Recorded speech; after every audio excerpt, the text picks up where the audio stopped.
this very important day that you were all waiting for, that you've been working for so long, that you are eager to present us what you have been doing. So I'm Lars Stemann, I'm professor at Sorbonne. I will be the chair of this session. And then I will be assisted by evaluators. So we have Nico here and Eva here. Hubert is unfortunately stuck in a traffic jam. So I will act as also a third evaluator for this presentation. All of you, you will have 15 minutes to present us your work, and then 15 minutes of questions. We'll start with the evaluators, and then if there is some more time, we'll give a floor for the room for that question. And if everybody is ready, you're ready, let's start. You have 15 minutes. Good morning, everyone. So I'm going to present you a risk assessment for southern Rocoper penguins and Magellanic penguins from Isla de los Estados in Argentina. Southern Rocoper penguins and Magellanic penguins are the most abundant penguin species in southern South America. Magellanic penguins breed in colonies along the Patagonian coast of Chile and Argentina and in the Falkland-Malvinas Islands, while southern Rocoper penguins breed on several subantarctic islands. In the last decades, southern Rocoper penguins experienced significant population declines and are now classified as vulnerable on the red list of threatened species. This global decrease has been attributed to human exploitation of marine resources and climatic stresses. A challenge for penguins conservation is to identify and assess the several stressors affecting them across the entire biological cycle. During the breeding season, for example, both species or all penguins are restrained in their foraging range as they need to come back frequently to the colony to feed their offspring. Therefore, identifying and assessing the threats penguins are exposed to during the breeding season is essential for juvenile survival and long-term conservation. The main aim of the study was to provide a thorough assessment of stressors and key pressures impacting both species during the breeding season on Isla de los Estados. We initiated a pioneering risk assessment, combining quantitative and qualitative approaches as a flexible process to evaluate the likelihood of several stressors and the magnitude of exposure to these stressors. As such, we hypothesize that both species are currently exposed to anthropogenic stressors, such as maritime traffic or fisheries, and climate-driven stressors, such as sea surface temperature anomalies or changes in primary production.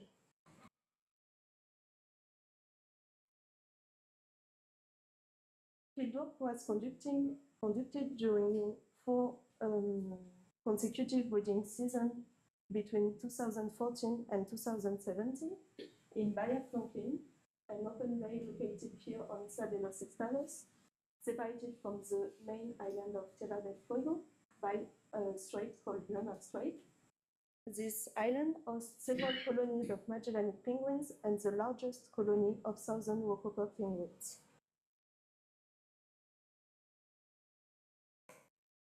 For quantitative assessment, we assessed at-sea dispersion of breeding penguins, and to do so, we equipped 100 Magellanic and southern Rocoper penguins from Isla de los Estados with GPS TD loggers.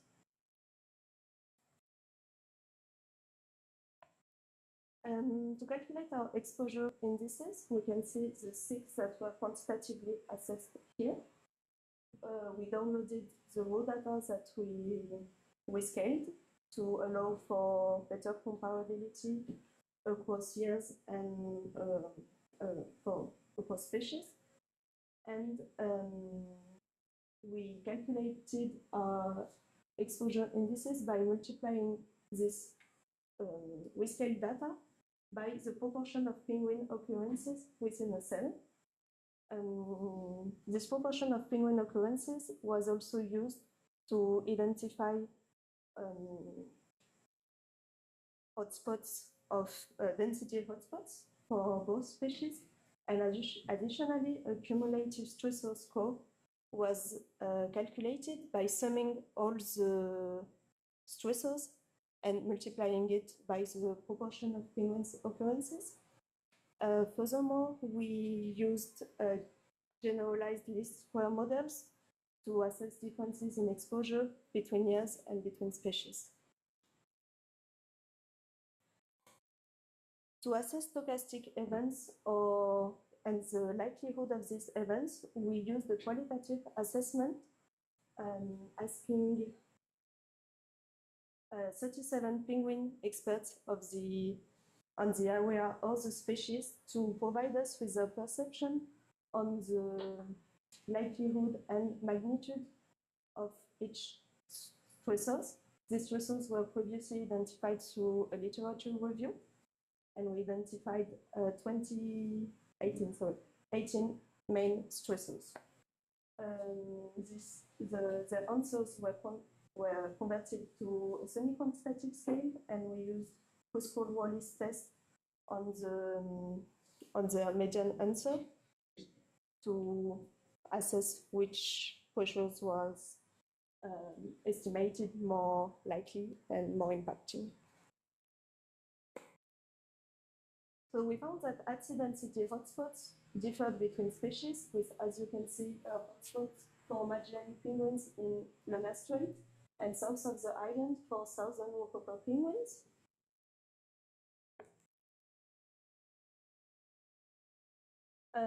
We did not find any exposure to artificial nightlight in the area, and the overlap with fisheries activities was minimal. However, both species were overlapped with, were exposed to maritime traffic, and the exposure to maritime traffic increased during the study period for Magellanic penguins. And so, yeah, I think it moved with on the switch. Both species were exposed to sea surface temperature anomalies, and in particular in 2016, both species showed a significantly different exposure, higher exposure. And they were both exposed to interannual variation of chlorophyll and sea surface temperature, especially Magellanic penguins with a wider range of exposure. So here we can see the cumulative exposure score maps with a significantly higher exposure score for Magellanic penguins than southern Wokoper penguins.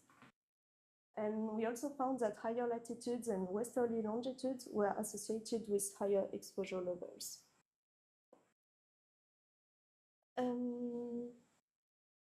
From the survey we sent, we obtained 18 answers from experts, and out of the 18 assessed stressors, 8 were highlighted by significantly low or significantly high likelihood exposure scores. For example, light pollution, visitors, and tourism were deemed irrelevant by experts, while 5 pressures received the high median likelihood score. These are heavy metals pollution, harmful algal blooms, disease outbreak, climate change, and plastic and marine debris. So this study was the first risk assessment at Isla de los Estados for Magellanic and southern Wokoper penguins.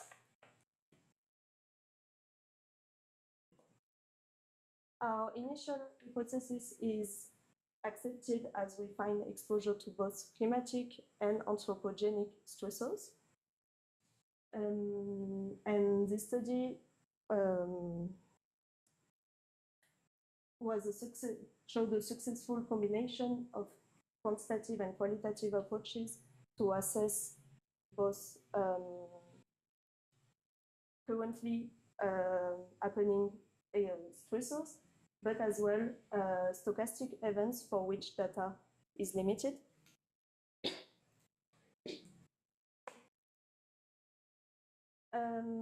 With this study, we identified several points for future research direction. For example, the differences in cumulative exposure scores or at-sea density hotspots indicates a need for species-specific conservation measures. It would also be interesting to assess a potential relationship between sea surface temperature anomalies and breeding success, as for both species, sea surface temperature anomalies has been linked with adults.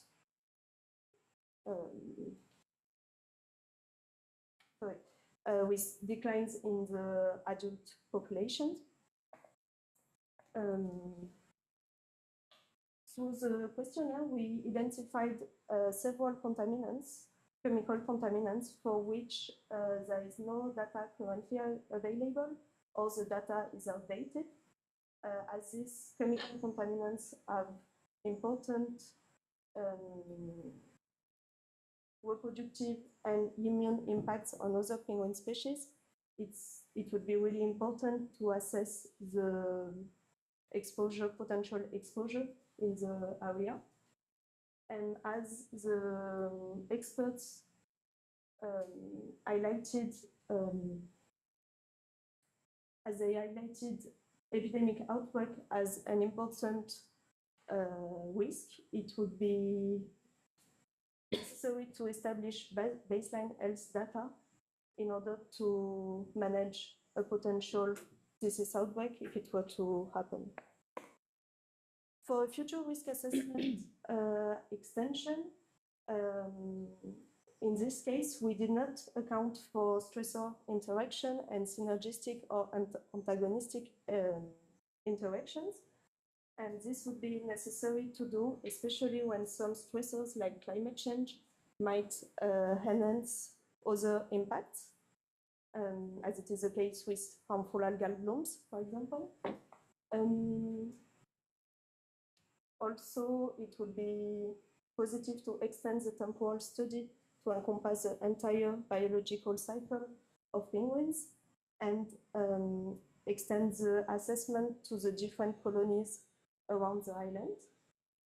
And the endpoint of the risk assessment would be to conduct a vulnerability assessment encompassing sensitivity and adaptive capacity to assess if the exposure is to assess the risk, taking into account the exposure and the sensitivity to these stressors. To conclude, findings have important conservation implications. For example, Magellanic penguins, they consistently face higher exposure. And if the exposure were to keep increasing, targeted conservation measures may be needed in order to prevent population declines. While for southern Rockoper penguins, in this study, we did not find any really important exposure to stressors. So that might be because they show high sensitivity to these stressors, or because other stressors are at play here and were not assessed. So further research is needed to prevent population declines. Thank you very much. Thank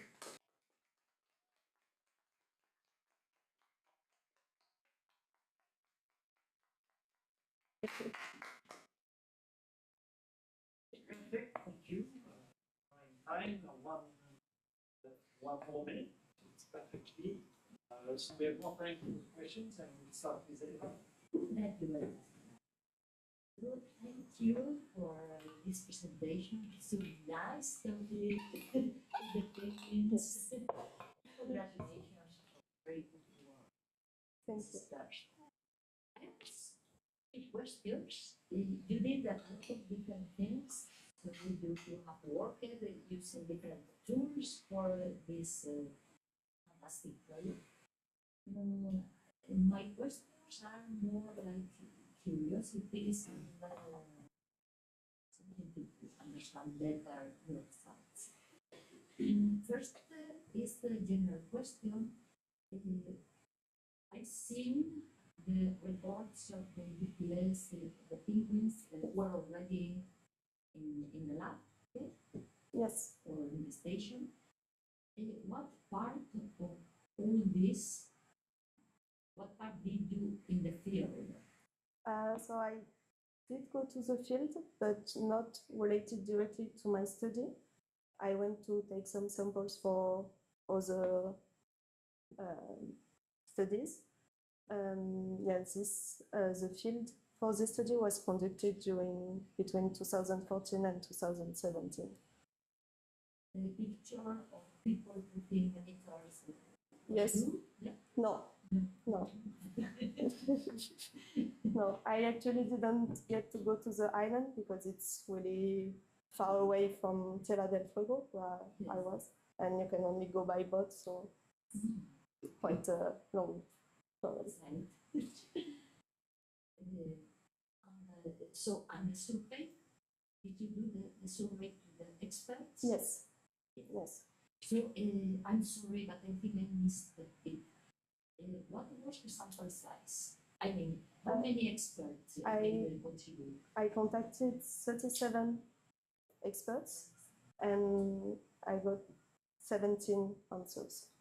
So 50, I think it was 51%. So roughly the recruitment, I think it's like the surveys, you miss a lot of the contact of targets.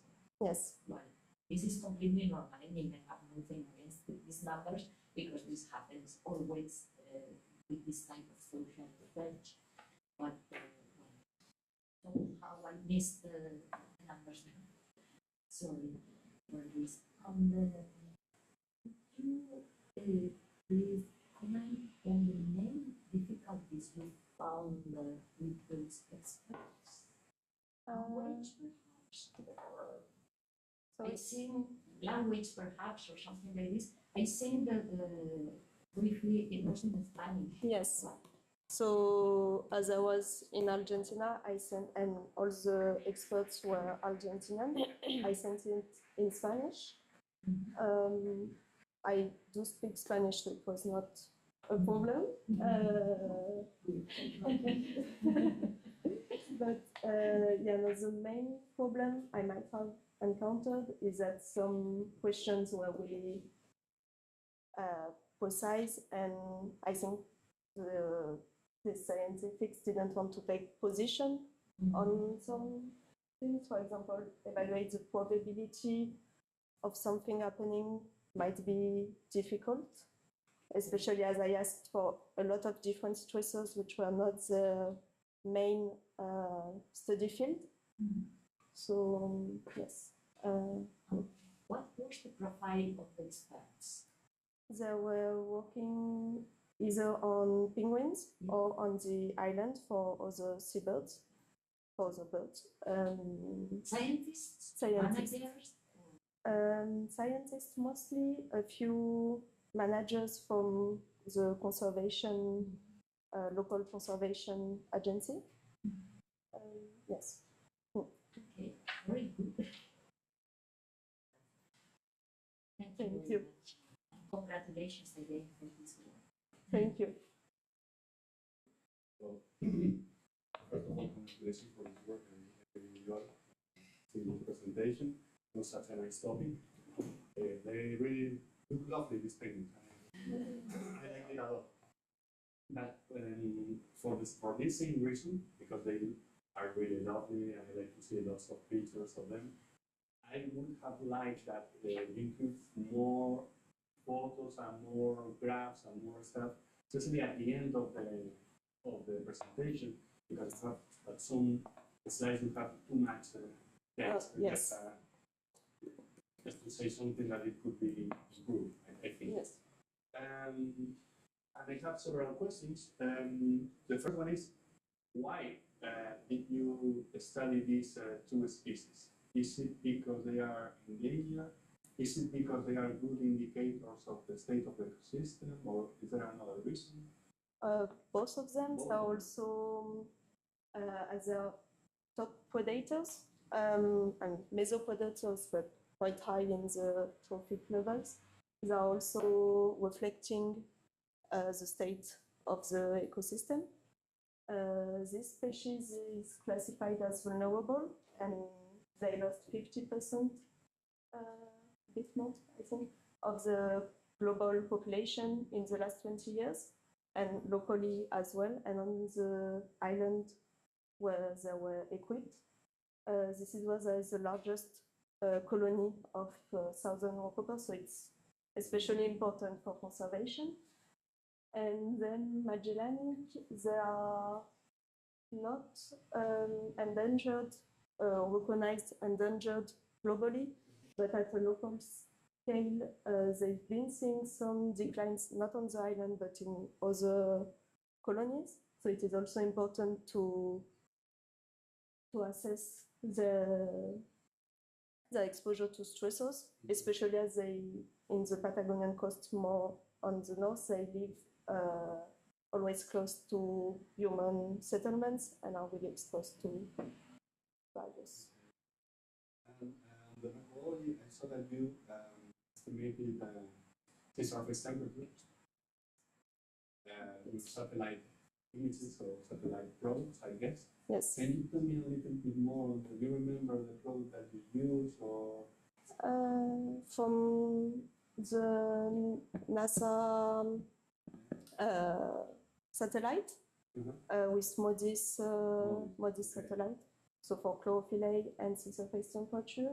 And sea surface temperature anomalies, I used a data set from coral research, where they calculate anomalies for the week or the month. Yeah. The product to choose is important because sometimes, especially with sea surface temperature, when you are very close to the coast, it has an error sometimes, especially if it has not enough spatial resolution. You remember the spatial resolution, 4 kilometers maybe? Yes. 4 kilometers. Yeah. And yeah, also in the methodology, you used Cruscal-Wallis test. Yes. Can you explain why did you choose that? So I had data ranging from 1 to 5 because I converted the answers. And so it's for ordinal data, and median, to calculate, as it is ordinal, I can't use the mean. So using Cruscal-Wallis, which assess on the medians, was the optimal test, I think. It's less powerful of variance. Heterogeneity of variances it doesn't work with the same as analytical variance. So you have to. It's good that you use it, but you have to justify it properly, because when you use it or when I read it, or if there is not an explanation, it's difficult to assess if it's the correct test or not. Okay. And finally, the survey, the question that you did. Were there any control questions? Control questions, I mean, questions to that you ask twice, the same the same question. No. To validate the consistency of that. I know these guys are experts, so they are supposed that they answer properly. But anyway, it would be nice to have control questions to assess if the answers are consistent. Yes. Do you know if there were these questions there? No. No, I included at the start of the questionnaire self-assessment question. So they would weight the knowledge of the island and of each species. What I thought afterwards would also have been included was self-assessment on each stressor. Okay. But also I tried to reduce the number of questions to potentially increase the response rate, because I think when you receive a large questionnaire, you tend to not want to answer to it. Okay, congratulations. Very good. Very well. Thank you very much. Yes, I like two approaches, one which is rigorous and scientifically and hoping to get numbers, the quantitative approach and also qualitative approach. Very good. So I have a few questions about methodology and then about the science.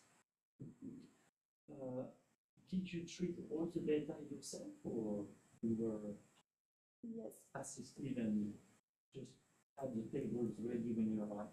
No, I obtained the tracks. Yep. It was like that, and I obtained it. I mean, actually, I got the Excel files for each year, each transponder, and then I aggregated it by year, by species, and Well, I'm thinking about all the original pressure variables. this. No, I found it on the different repositories. So, for example, XSTL, where did you find it? The COWAL, I found it on the COWAL research website from NOAA, I think.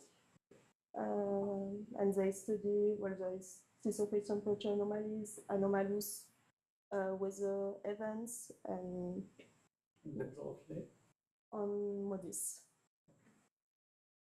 And then you downloaded the netcdf file and you treat everything. Yes, in R, yes. Okay. Thank you. I was wondering, can you add more than a GPS on the sensor? Yes, it also records the depth and the temperature. You can also program it to include the pressure, but I guess it knows yes, to include pressure and light. But I guess it's to calculate maybe the depth with these two parameters. But I did not understand. Did you use those other data that correspond to the trajectory or not? Yes, to calculate. You mean the tracks? If I use them. The temperature associated to the track, or the depth of each deadline. Yes, no, the depth, no, I did not use it because it was not recorded for the whole data sets I have. So these stressors and the tracks, I use them to create the exposure indices. So I rescaled each stressor with different methodology, but then the process was the same, because we multiply the rescaled stressor by the proportion of phase occurrences within 0.05 degrees Celsius. So, in France, we have a research group that are studying elephant, sea elephant from the Kerguelen, and what they found is that the trajectory they are making is completely determined by the mesoscale circulation of eddies, because this is what triggers the concentration of food. So I was wondering, what do you know about the tracks the penguins make? Yes, so Magellanic penguins have been studied for 10 years and tracked for 10 years, and they're always found in with these trajectories, more or less. And it's also, so I'm speaking during the breeding period. It's also related to the fact that they need to go back to the colony to feed their offspring. And that Magellanic penguins are both males and females feeding the offspring, so they are taking turns. Whereas southern rockpepper penguins, it's only the males, and they go off the colony for a longer time before coming back. They are both opportunistic foragers, so it's not actually known why southern rockpeppers go further away.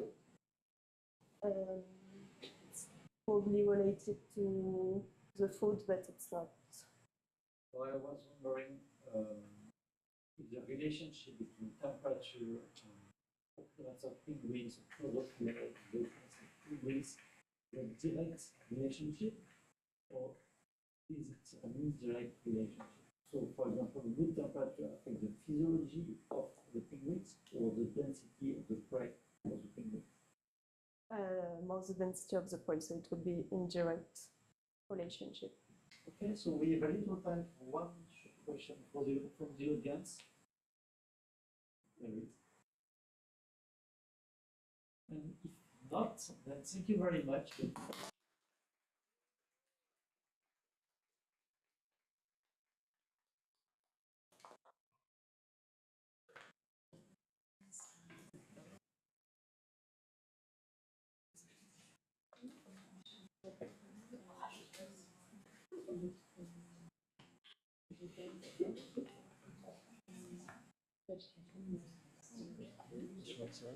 PowerPoint, just laboratory. This one.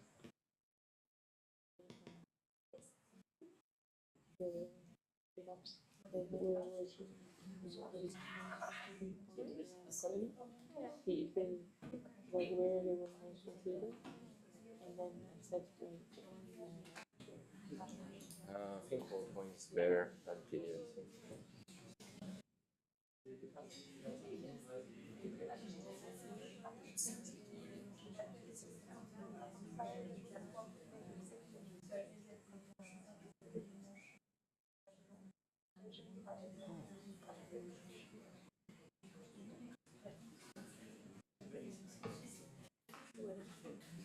Okay, so the next speaker is Thomas Labrette. 15 minutes to pursue work.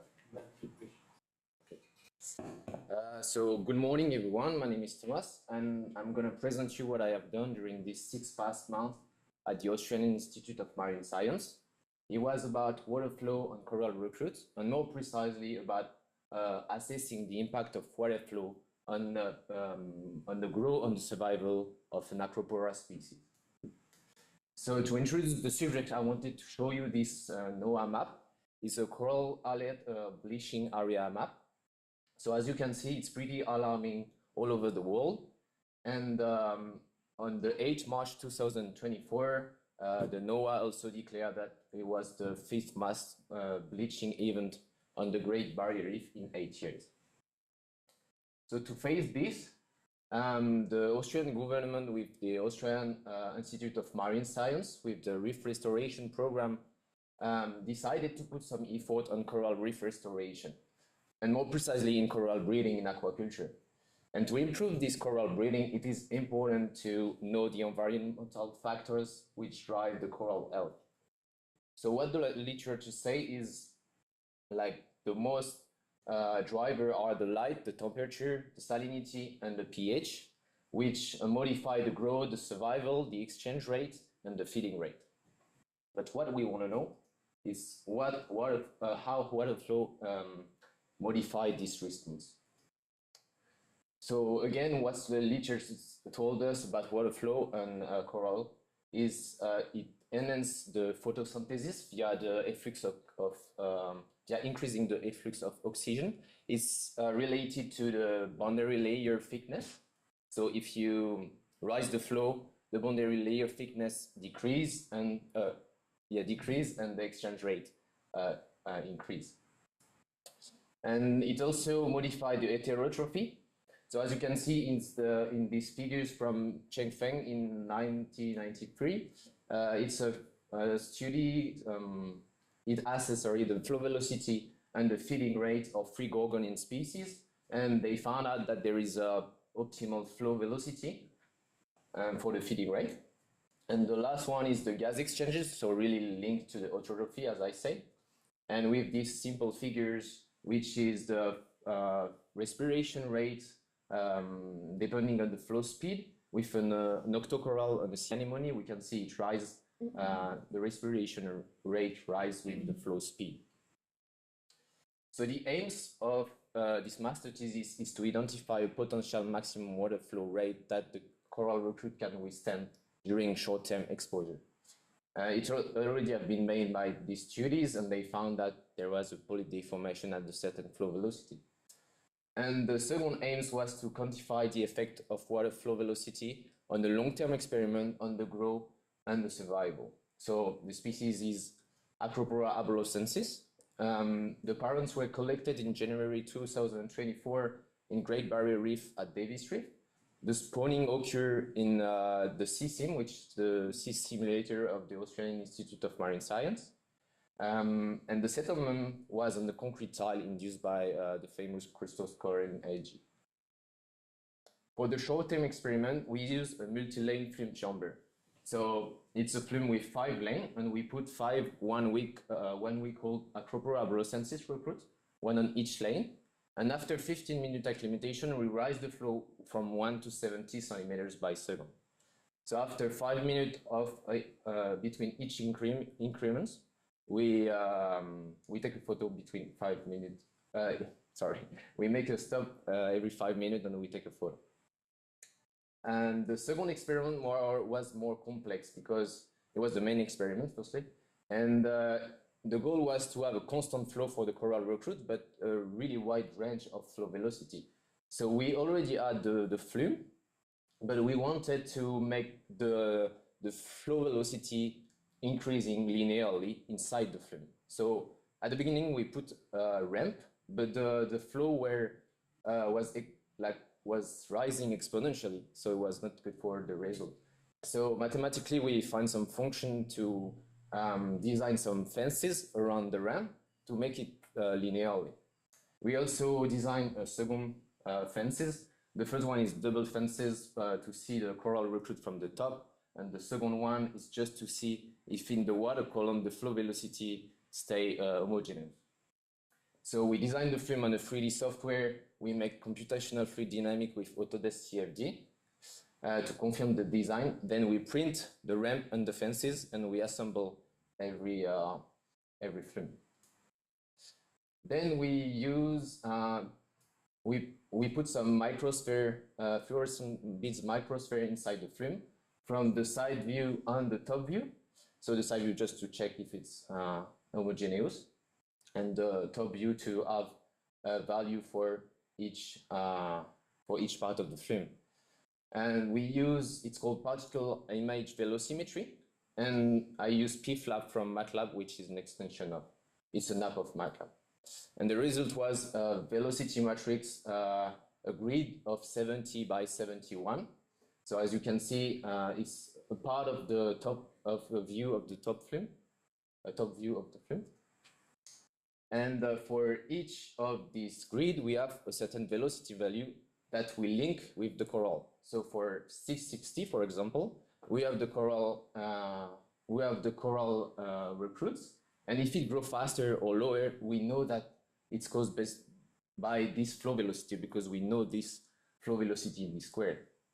So we have, as I say, we have free flume around 250 recruit by chamber with auto-control parameters by the sea simulator team about temperature, salinity, pH, and dissolved oxygen.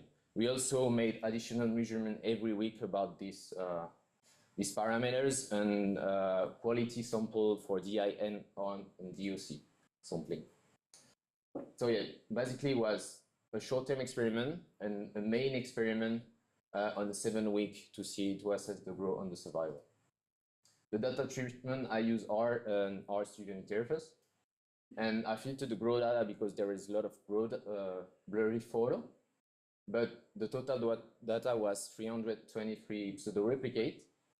And I transformed the data for all negative and 0 value because I use a gamma distribution for the model. So I use Bayesian statistics for the model. And so the result for the short-term experiment first, the polyp deformation. So the first row is the 5 replicates, and the next row is the mean of the replicates. The last row is the scale of the long-term experiment, just to see the difference between the two. And what we find out is like we saw that there is a bending or a partial retraction of the polyp at 18.8 centimeters by second on a total retraction of the polyp at 54. For the long-term experiment, this is only the result from the computer, so the computation of fluid dynamics. And we find out that the flow were rising from 2.5 centimeters to 30 centimeters by second. And this is the actual flow velocity, the reality, because it's the color map of the free film from the top view. And it's a mean in time. And so the value observed was around 5 at the beginning and 19, 18, 20 at the end. And if you remember well, I told you that the challenge was to make the flow really linear inside the film. And we were pretty surprised because, as you can see, the film in yellow, orange, and red are pretty linear and rising. And in blue, it's the CFD simulation for the software, from the software, and it's pretty close as well. So the theory was pretty close to the reality. For the biological part, the impact of water flow on coral, and the survival, only 9 individuals died over 700 in the 7-week experiment. So it was not enough to make any further investigation. But I just did a prescribed Wallis test to make sure there is no differences between the films.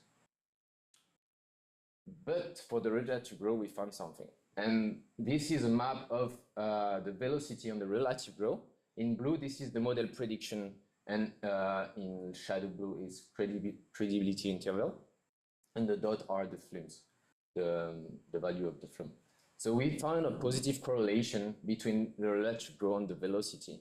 And the exceedance P, which is a p-value for Bayesian statistic, kind of, it's we found out it was 0.994, so really strong correlation. And for example, we take at the beginning 5, we take 5 and 20 to compare, and the change was 152 in median for the model prediction, so it was pretty strong. So yeah, it was a greater growth with greater velocity. However, the R square were really small, 0.04. So it doesn't mean, yeah, the strong correlation is not here. That just means that a lot of other parameters are influencing the relative growth.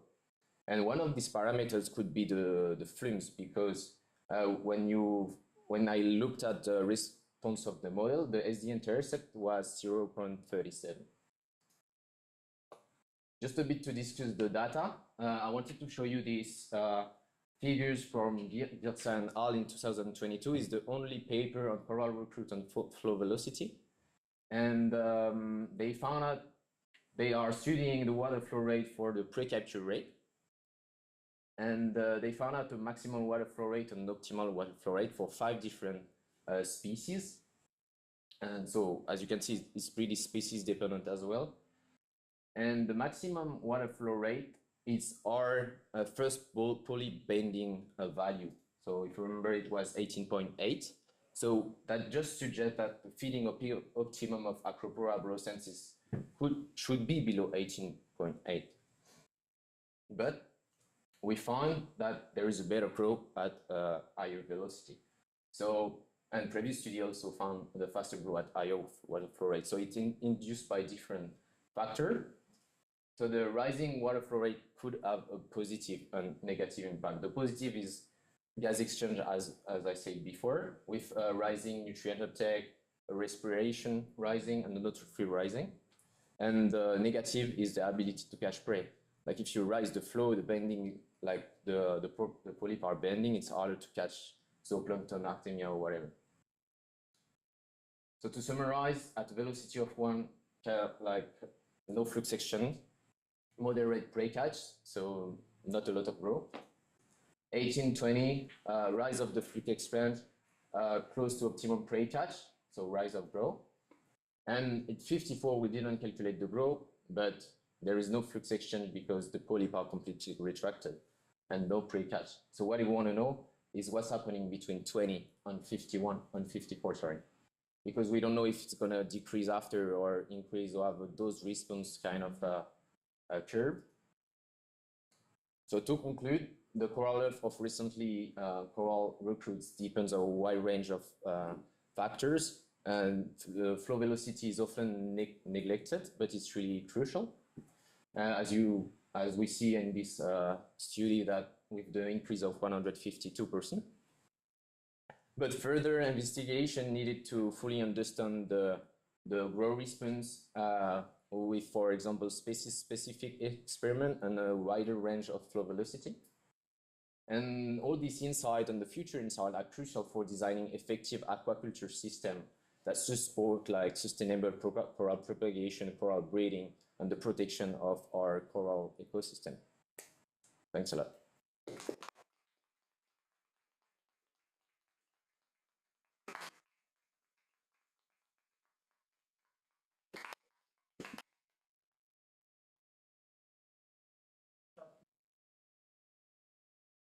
Well, congratulations for this work. It's really nice. It's a very beautiful topic, really important and beautiful animals. So I think also it's very nicely presented. I like how you combine the different diagrams with the videos. The videos were very useful to understand what we're doing. So congratulations for that. And I have just a few questions. The first one is, again, the motivation of your work. Is there any projection for the future that currents are going to be stronger around some reefs in the world, or even they are going to be weaker? How can this be applied to the field? Okay, so at Ames, look in the lab, the goal is every spawning, so it's seasonal, they want to spread a lot of coral all around the Great Barrier Reef. So it's important to increase the survival and the growth of this coral recruit just after the spawning, because after they spread into the whole Great Barrier Reef. So it's kind of factory of, we need to put a lot of coral, and they're doing research to improve this. Okay, but there is not a projection for the future about how currents are going to be. In the field? In the field, yeah. It was the subject maybe of a PhD to see how it's impacting, and there is few paper as well on this, not on coral recruit, but on coral, on adult coral. But I didn't study exactly all the oceanography part of this thesis. It was really lab work.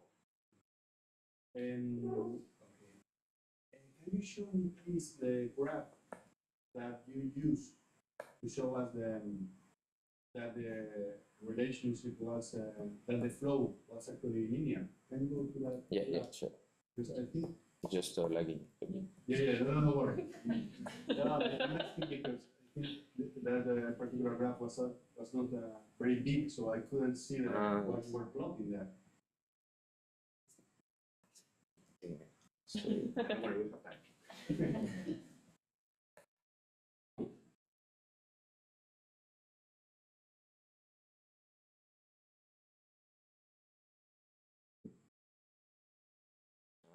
Just the next, just before, I think. This one, yes. So, yeah. Oh, it's gonna move.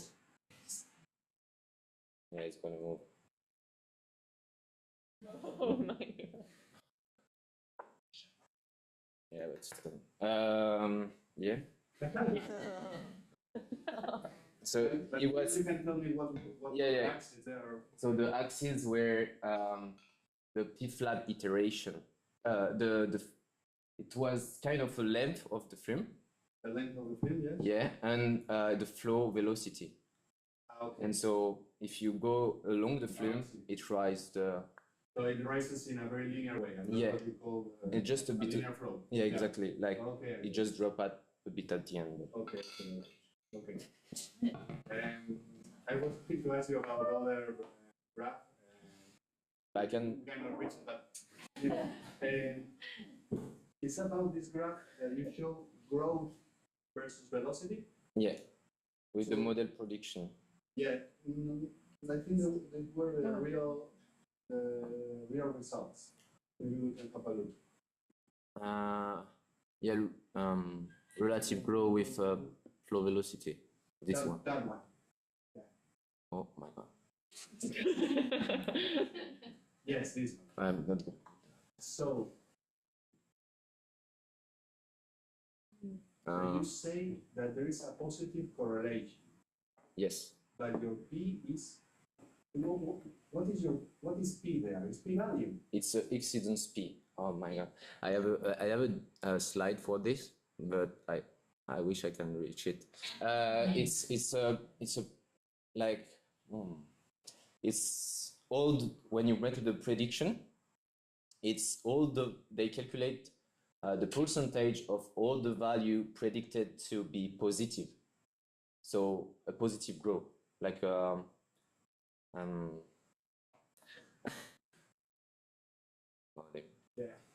the exceedance P is like just the result of the prediction of the model.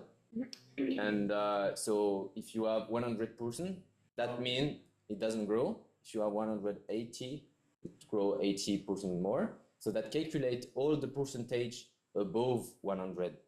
So it was 1990. Okay, stated like that, written like that, it looks like a p-value. So you have to be careful. I know, but because actually, looking at the graph, I would believe that that is not significant actually this relationship, and the p-value could be 0.1994. So you have to pay attention to that, and also that matches the very low R square, because I think the R square that the variance explained was very low. Yeah, but it's so the in the next slide I think you put the R square and it's pretty low. Yeah, but doesn't work. Yeah, it's a 0.04. Yeah, so that's telling you that the fit is not very good. It is not the fit with the line. It is so I run the model with Bayesian statistic and make a lot of like iteration that produce a lot of different value or predicted value, and we just see at the end with like the median if it's like moving a bit like this or not. Yeah, I need a little bit more of detail on this thing. I know that you have only 15 minutes to explain this, will take longer, but some more details should have been added there. Sure, I'm taking too much time. Yeah. Well, congratulations. Thank you. Thank you very much. This nice presentation. It's fascinating because where videos of the world, so the topic is very opportune. It's nice. You have presented very well work for the. So congratulations on the work, because it's not easy. You need 2 different experiments, and this is very good. I have some questions, of course. Some of them are like more legal, let's say, and others were like the smaller one. I was also curious about that. Yeah. Because I thought, as Nico, that it was the p-value. Yeah. I was thinking, oh, it's not very significant, but then you put a change in the relative growth in the higher velocity. So that was like great. But now you have explained it very well. You don't need to explain it again. It's just it's the frequency of the prediction which is above 100%. But the square R is the R. more. Yeah, really small. Yeah. I was thinking it wasn't significant. Yeah, because I put the flume point to show you how it spread. But when you run this with a model, there is a lot of more point, and like it's really dense, so it's more. It should be more. That small slope can be significant. Yeah. This I understand. Yeah, it's I was confused by the P. Yeah, I was confused as well. This is not okay. You did no parametric tests like crucial ones, Yeah. but only for the survival. Yes. So Yeah. the only test you did. No, it was. Yeah, it was for the survival. Because I had only, where is it? I had only a few value, and so critical was because it's non-parametric, and it was Yeah. one of the one that I did. The question is, I didn't do on the coral grow. Yeah. It's because still I use the model to explain my result. So to be honest with you, I have seen like a biostatistician in Ames who guide me with this as well. And he guided me with these Bayesian statistics, which I didn't know nothing about. Because normally in all the school, we use frequentist statistics. Yeah. And the Bayesian was a new approach, and it was really interesting and really powerful as well. Because you put some priors before, and yeah, you are not looking for to validate or invalidate an hypothesis, you are looking for the value. We use Bayesian statistics and Yeah, and it's it's messy. I understand this. So when the survival is expected, the water flow was not Rising too much, yeah. The white is because of the film itself. We didn't. Yes. Yeah. So, I like it especially in comparison with other results Paper. and with literature. You did it very well pointing at the specific articles and comparing the results with them, with theirs. So it was. Thanks. I like it, this way of presenting the results and comparing the literature. So, and you also explained that could you explain itself more?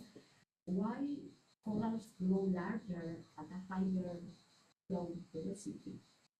So, It's just a matter of opportunity for so feeding or no, feeding is not this because the optimal flow should be below, should be like at lower flow velocity. But it's just because I think the feeding was not enough compared, like in the balance of feeding and gas exchange and light, like during like photosynthesis of everything. Like when you rise the flow, like it's like the gas exchange is boosted, and so it was too much for the feeding rate compared to the feeding rate. yeah. So it's multifactorial. Yeah, a lot of factors. That's why also it's really spread the data easiness. You use a lot of aphoristic Yeah, factors in your Bayesian analysis, I guess. yeah. Well, and my final question is about the implications of your results. I see the implications are clear in aquaculture, exploration, for example. But what could be the implications in the nature, in the wild? I mean, is water velocity changing in coral regions for any reason? Yeah, it's but the coral are affected by a lot of turbulences and whatever. But yeah, this kind of study was for the moment not really targeting what's happening in the field, but really like improving the coral in the lab to like spread a lot. But yeah, it was not. It is a future prospect to see what's happening in the field. Yes. Mm. Okay, thank you very much. I would have a short question. Minutes. What can you really see on the video that concentration of the thread or the particles is modified by your experimental design? Yes. So the corals at the top more exposed to more concentrated particles in the water. Would that have an effect on the growth, their ability to catch prey? So the particle we have seen, it was a pre-experiment to the coral, because it was just to investigate how the flow is in the film. After we remove the beads, we put the coral, but yeah, the food will actually do the same as the beads, kind of. But I was a bit confused as well, but it's not, even if you retract, like if you make the smaller, it doesn't rise the density. Like it's going more faster, but it doesn't rise the density of the food in the water column.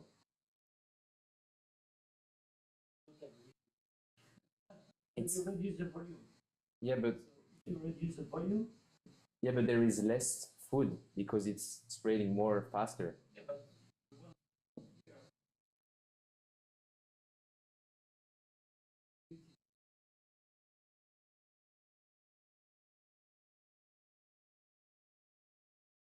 No, because it's spread like if you put because I recall it doesn't rise the density.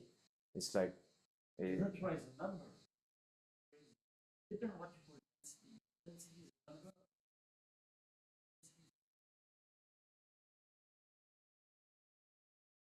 Okay, thank you very much.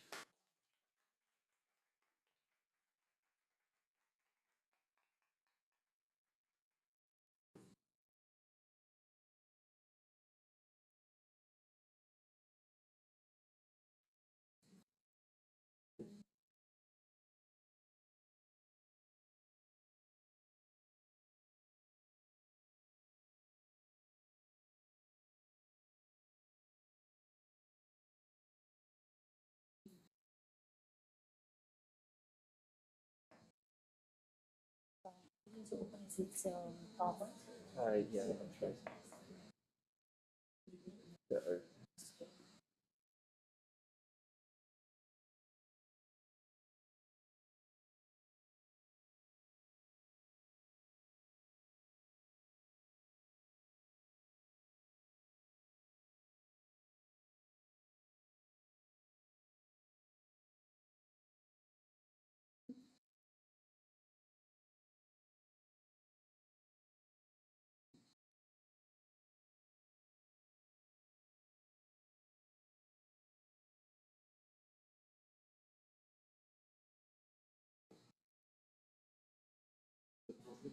It seems to just be running slowly and freezing.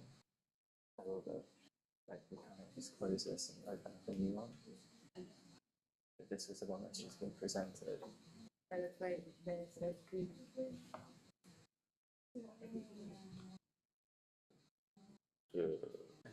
No, this should be okay. And then if you see and then it's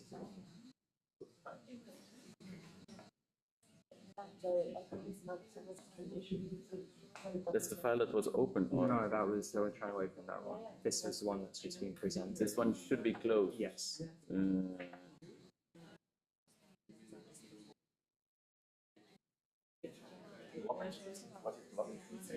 We can't close this one or open another one. And that's this one's locked. Yeah.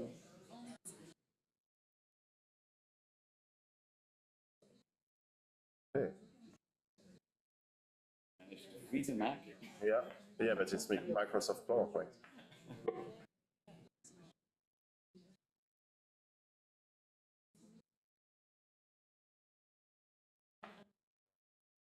Okay.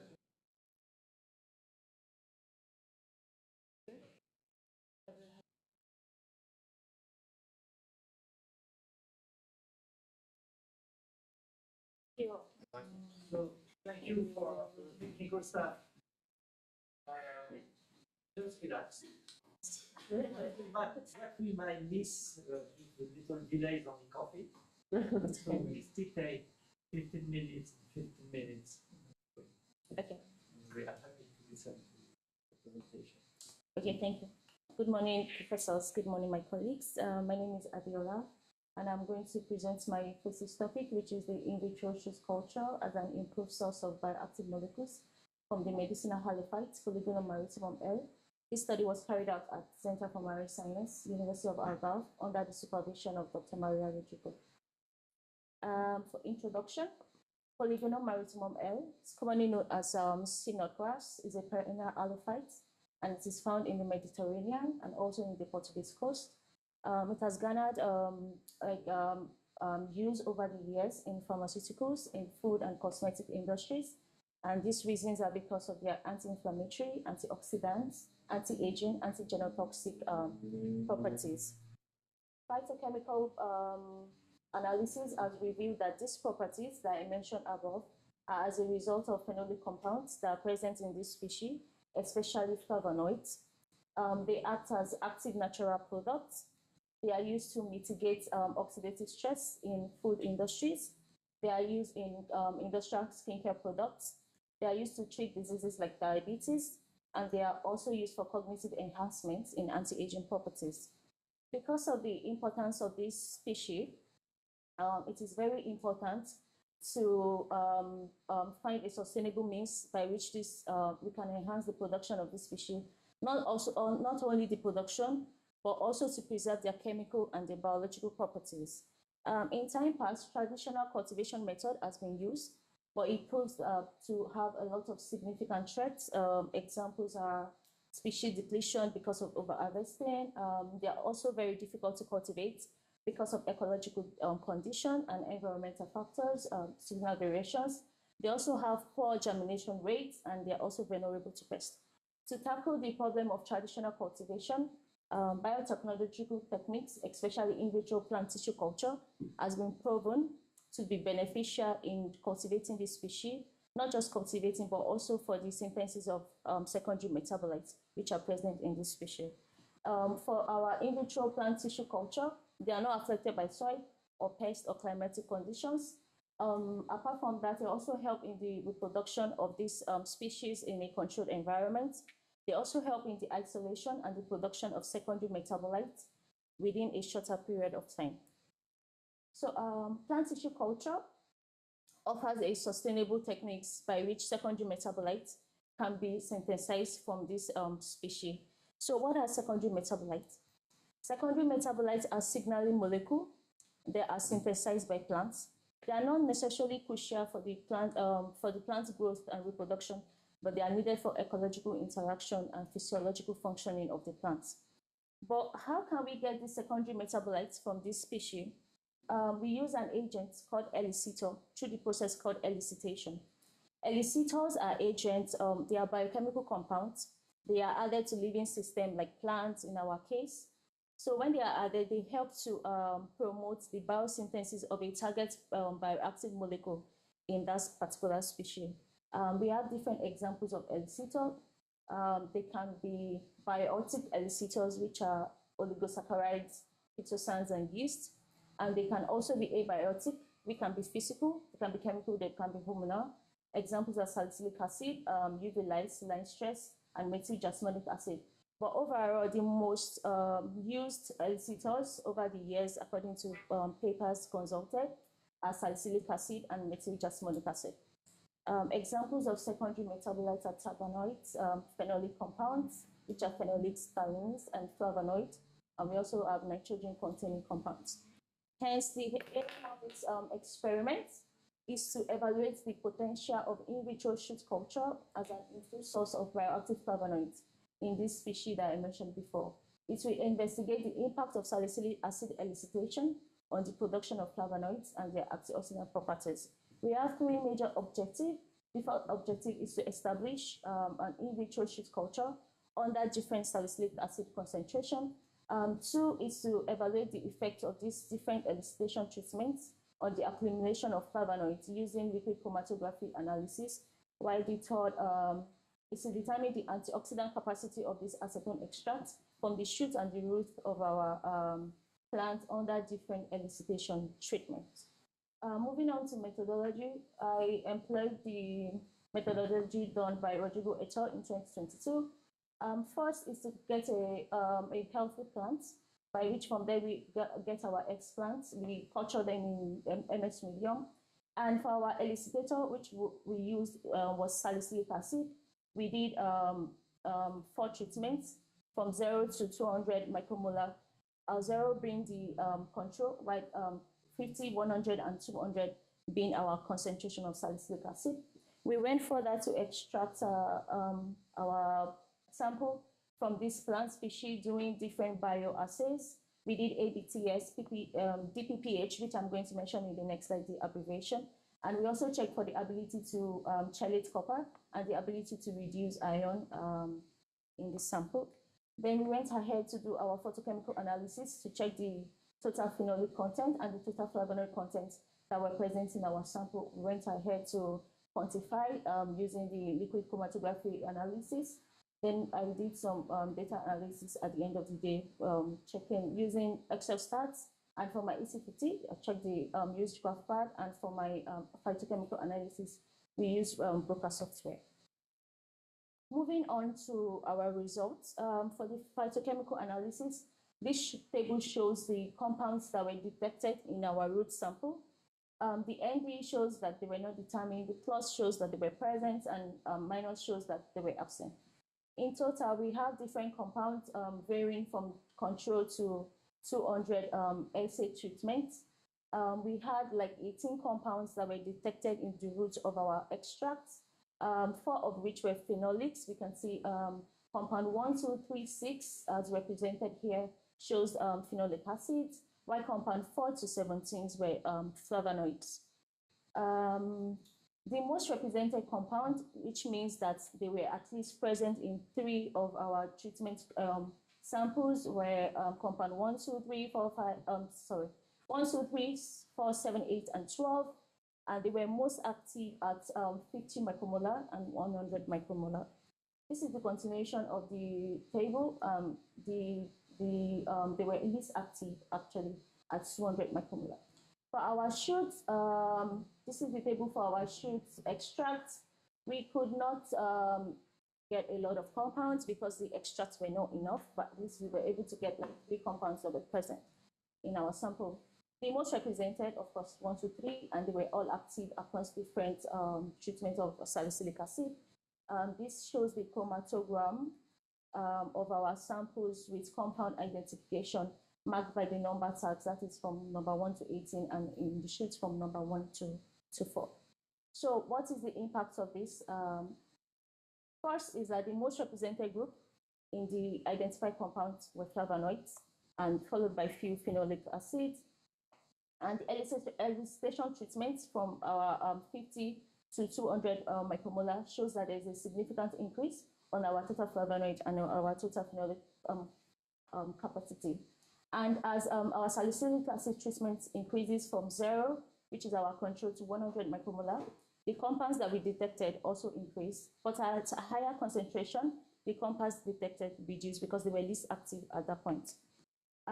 When SA, which is salicylic acid, was applied exogenously, there would be an hypersensitive trigger that leads to an increase in reactive oxygen species, which eventually leads to the increase in phenolic compounds and antioxidant capacity of this species. Moving on to our phytochemical analysis, this graph shows the total phenolic content and the total flavonoid content in our sample. For TFC, which is our total phenolic content as depicted by the color green, we could see that the difference between the control and the 50 micromolar was not significantly different. But in the TPC, we could see that at 50 micromolar, it was the highest. Overall, at 50 micromolar treatment, we can say that it enhanced both the production of phenolic and flavonoid content. What is the impact of this? SA helps in the germination and development of plants. Catechin, which was one of the compounds detected, helps in environmental adaptability, and quercetin helps in pathogen resistance. Comparing our results with other compounds that have also been identified in this species, we had catechin, which helps because they have anti-inflammatory properties. They improve cognitive performance. We have epicatechin, which helps in cardiovascular health. We have gallic acid, which helps to suppress chemical carcinogenesis. And we have apical carcinogenesis, and they are used across various industrial applications. Moving on to our antioxidant activity, our results were expressed as EC50. EC50 is the half maximum concentration, and at lower EC50, it means that we have higher antioxidant activity. So here in our DPPH first and our ABTS, as our concentration increases from control, which is 0 to 50 micromolar, we had a lower EC50 value rather, and which results to high antioxidant activity. But in at higher concentration of 100 and 200, the EC50 value increased, which indicates that there was a decrease in the antioxidant activity. If you could see from my roots, I have some ND. My extracts were not enough, and which means I had to to do again. I had to wait for another 2 months, which I didn't have that time. So we had to just move on with whatever we had. Overall, in our DPBH and the ABTS, the 50 micromolar also was the best treatment. Moving on to our FRAP ability to reduce iron and the ability to chelate copper, we could see that as the concentration also increases from 0 to 50, this value 50 decreases, which shows high antioxidant activity. For the roots, the concentration increased, the EC50 value also increased, which means that in the roots we had lower antioxidant activity. Overall, we could say in both FAB and CCA, the 50 micromolar treatment also had the lowest EC50 value, indicating they have highest antioxidant activity. So checking the elicitor effects on our species, we could say that in the shoot part, the 50 micromolar salicylic acid treatment, they had the highest antioxidant activity. However, at higher concentration, there was lower antioxidant activity, while in the roots, for the DPPH and ABTS, the 50 micromolar salicylic acid showed higher antioxidant activity. But in the CCA and the FRAP, the control at the highest antioxidant activity, sorry. Comparing with previous studies that have been done on this species, we could see for DPPH, for ABTS, for FRAP, they all had high antioxidant activity. But comparing our results with other studies that have been done with other species apart from polygonum, the antioxidant effect is very crucial, and so we have to develop new treatment and we have to find a way to develop this thing so that we can use it in new treatment and dietary supplements. On studies done on another genus of polygonum, which is Polygonum multiflorum, they examined that at 50, they had high antioxidant activity. On Musa species, at 100 salicylic acid treatment, they had the high antioxidant activity, while on Lonicera, at 50, they had high antioxidant activity in DPPH and ABTS and in FRAP. So what is the implication of this? Phenolic compound production can impact antioxidant activity in species. So in our results, in all of these studies, the antioxidant activities with the treatment, with the highest antioxidant properties were also the richest in phenolics and flavonoids. This has been also proven by this study by Mahmoud in 2021. And it's also as a result of flavonoids, like I mentioned in the beginning, they have these properties because of the flavonoids that are present in this species. They're also a reason why we have high antioxidant activity.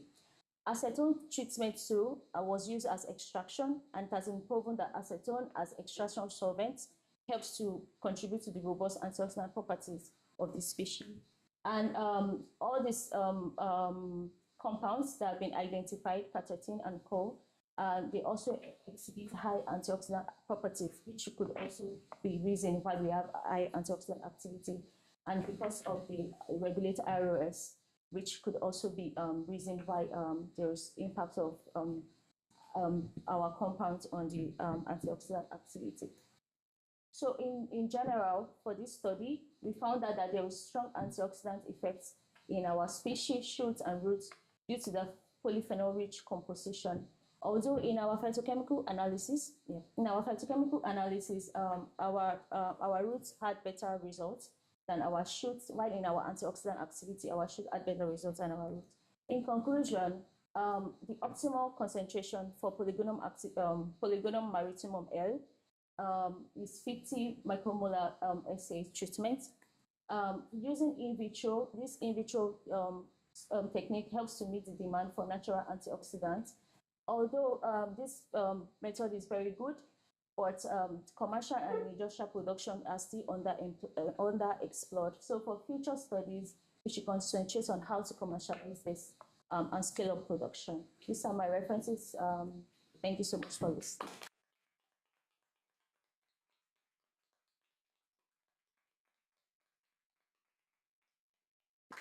Thank you very much. Eva? Thank you very much. Thank you. This is the master. Congratulations. Thank you. Importance. I see you have presented a lot of results. Yeah. It's you do submit I didn't see your thesis. I mean, I'm not being a reader of the report. I did. Writing. You did. Yeah. Yes. So the results are Yes. okay. Thank you. Play video Okay. because you presented many tables with pluses and minuses, Yeah. but I couldn't see everything in detail. Perhaps you use many acronyms, so I'm just Okay. even this I really ask you for things, but I'm not saying it's not well explained because I think they are. Mm. But just to understand this, because I think it's a lot of work presented in 15 minutes. So I understand it. But first, I missed a picture of the plant, Of the or in the nature. sorry, I I think was waiting for I didn't put that. this for the something. It's a macrophage. Halophyte.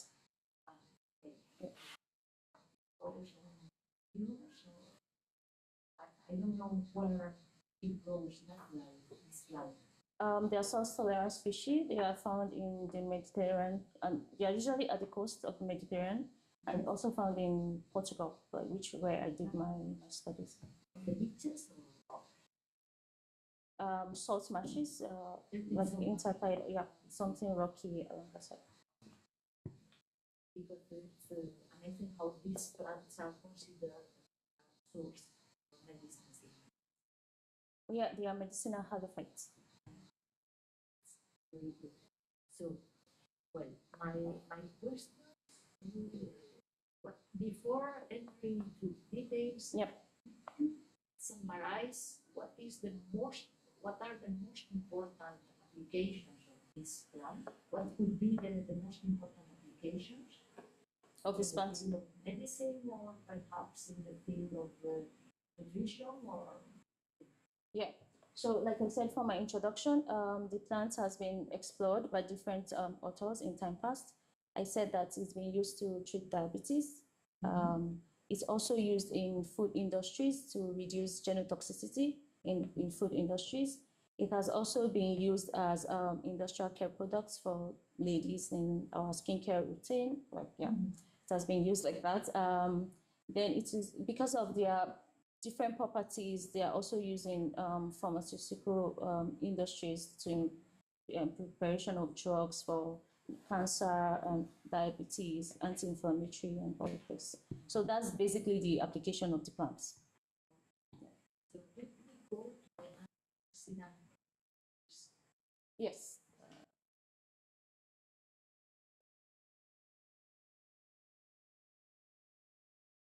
I think I missed the results. There were classes on minuses. Yes, Oh, are you talking about the results? no, the results. Oh, okay.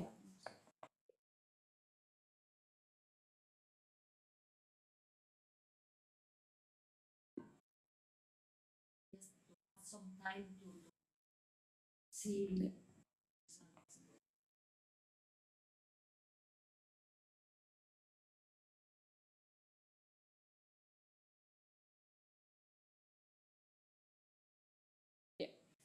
in the results, Yes. what positive, significant pH and APS activities at the lowest concentration? Yeah, I said they were expressed in EC50.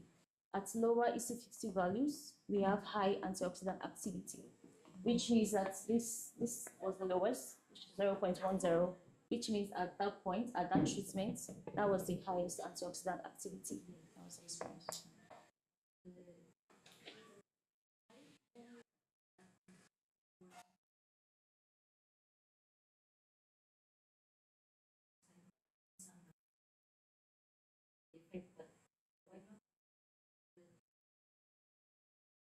Okay, so we compare the results in each treatment against 50, 100, and 200. Yes. At 50, which was like the optimum, and it was really good. But the one thing about salicylic acid is sometimes when it's at high concentration, it can affect the plant.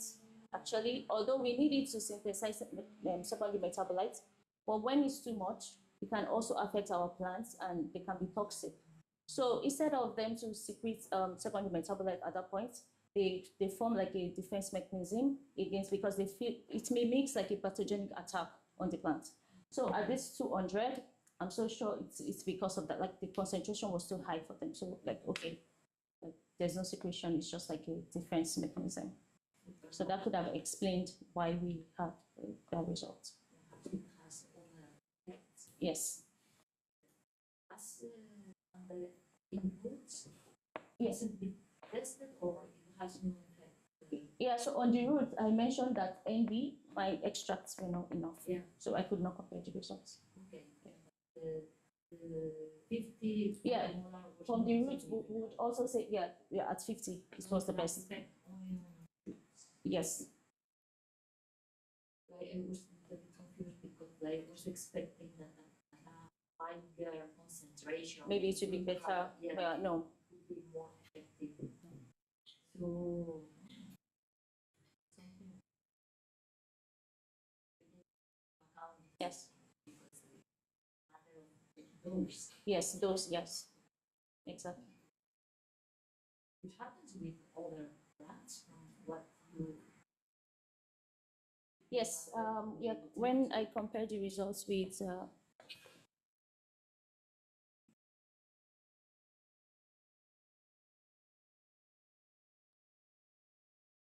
yeah, by this, although they've from research and papers and everything, so there was no the only comparison close to Polygonum species was this Polygonum multiflorum. And so in their own case, they used salicylic acid and methyl jasmonic acid in their comparison. But you could see also that at 50, that was their optimal concentration. And also in other, for this one, for this species, Musa acuminata, it was at 100. Yeah. Lonicera japonica, yeah. So that's 50 for salicylic acid and 200 for nature. So this is like a normal standard dose for the activity for this. I cannot say if it's the normal dose because, like I said, this was like the only closest to Polygonum species that I saw. So in other Polygonum species, it may be, because this salicylic acid also species specific rather. It could be 50 in one, it could be maybe 100 in another. So, but I would say the range should be like 50 to 100 comparing it with other studies. Very interesting. Okay. Thank you so much. Thank you. Well, first of all, congratulations Thank you. for a very nice presentation. I really like how you were addressing the public all along the presentation. You didn't hesitate and presented everything very, very well. Thank you. So I really appreciate that. And regarding the presentation itself, well, there are some slides that contain, I think that they contain too much text. As Eva was saying, we didn't even put a nice photo of the plant. So more photos and more figures would have been very welcome. different compound. Yeah. And about the topic, well, it's far away from what I control and far away from my topic. So I just have one question. Okay. If you have to choose one compound that you were not expecting, to find there, that is kind of new, that it was not in the literature about this particular plant, Yep. what would that be? Can I go back to the table? Sure.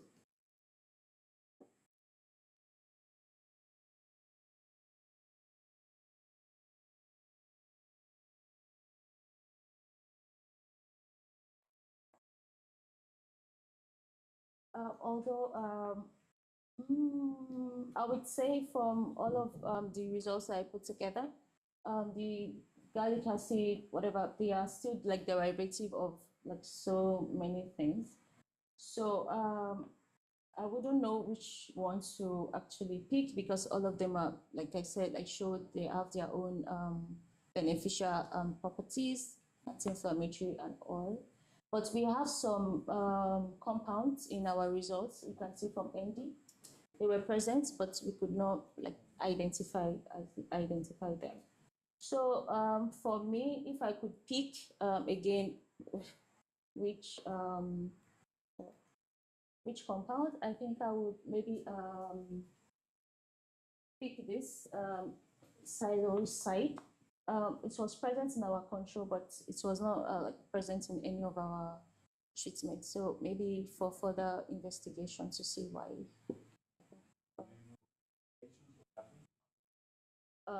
No, but because it's a derivative of quercetin, so I think it also has to do with, yeah, it will have properties of quercetin in it.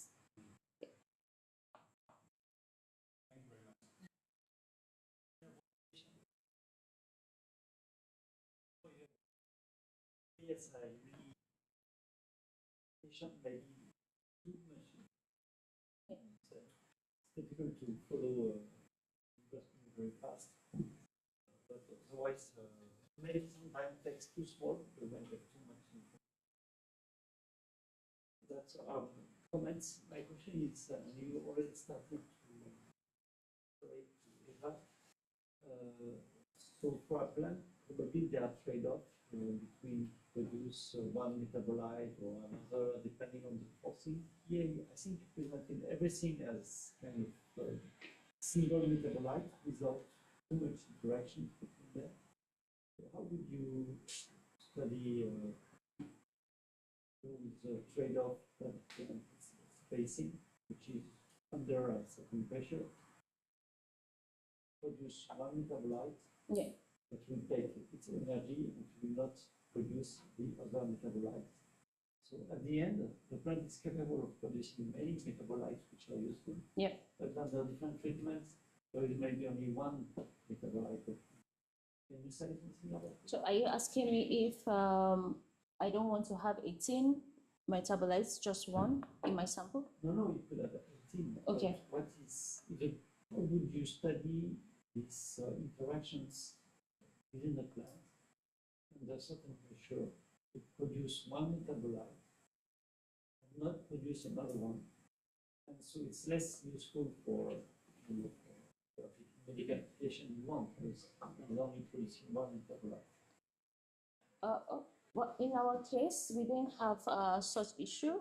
But if I were to confront maybe similar case in the future of just having one metabolite and not having other metabolites, I think it's just to like maybe do more and maybe in that case we may not use maybe salicylic acid. We can use another elicitor in that process to maybe induce the synthesis of the metabolites. Just like I mentioned, it can be maybe biotic at that point, maybe yeast or chitosan.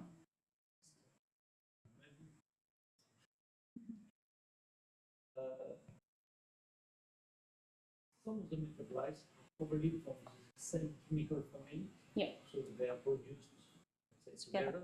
Yeah. How would you determine in your tables what kind of statistical method would you use to show which metabolites are produce together. Ah, okay, yeah, I guess your question.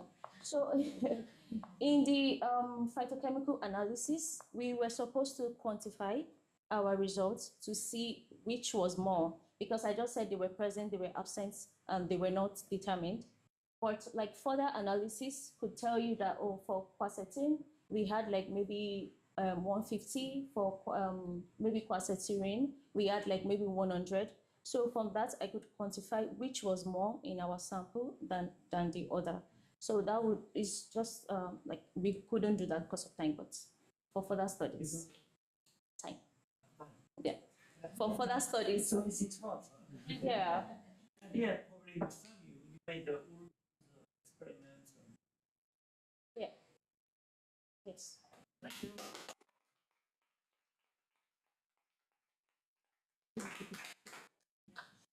Too much.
You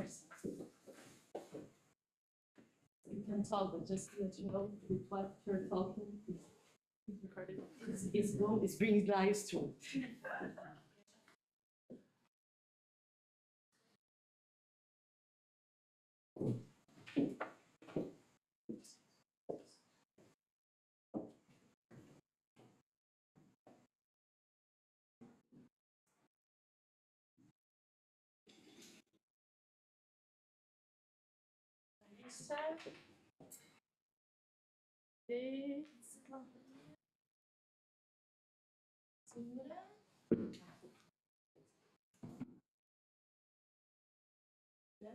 Nobody knows more about what you did than you.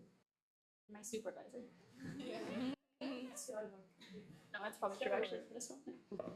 It's your thesis, right? Okay. What is the candidate? So, hello, dear students, dear jury members, dear family and friends, audience. My name is Lana Monteiro. I'm the main coordinator of the International Master in Marine Biological Resources, IBRC, and it is an honor and a pleasure to be the chair of this session, second session of the first day of Master Thesis Presentations of Cohort 2022 in Octopus Room.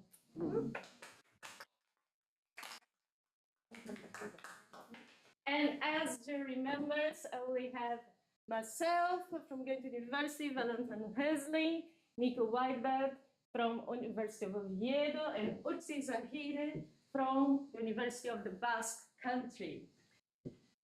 Each one of you that are going to present, Marisa, Sina, Alize, you have 15 minutes for your presentation.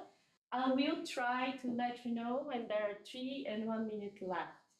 Okay, either with my hands or by standing up. And that's it. I think I'm not forgetting anything. So let's start. And it's my honor to call to the stage Marisa Livingston. That's going to tell us about assessing spillover from 3 marine protected areas in the Western Mediterranean. Marisa, the floor is yours.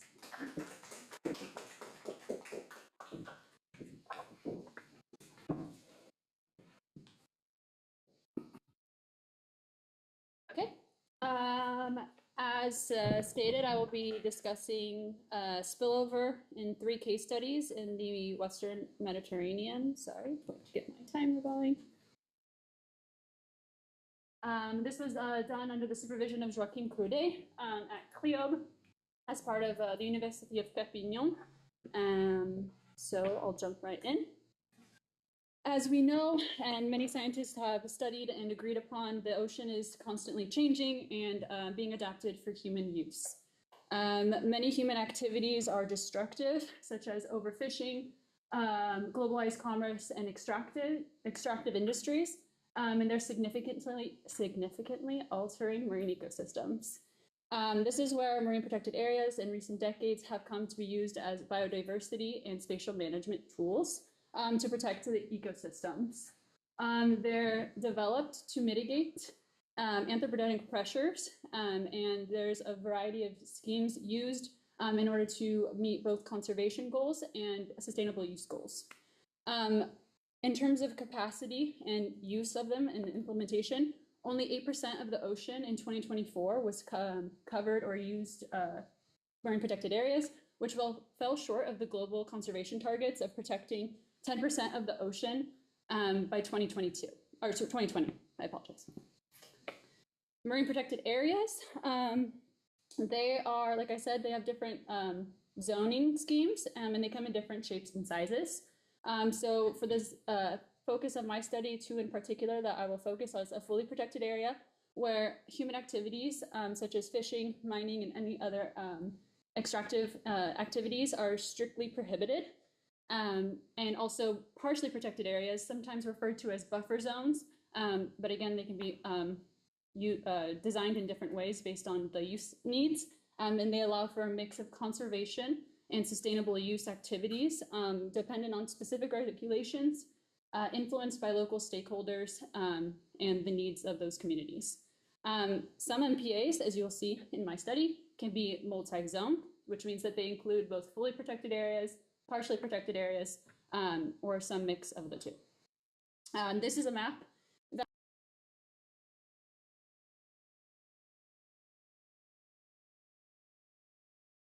globally, and the notation of highly or fully protected zones in blue and less protected in green. And I will circle back at the end as to why this distinguishes is important moving forward for goals.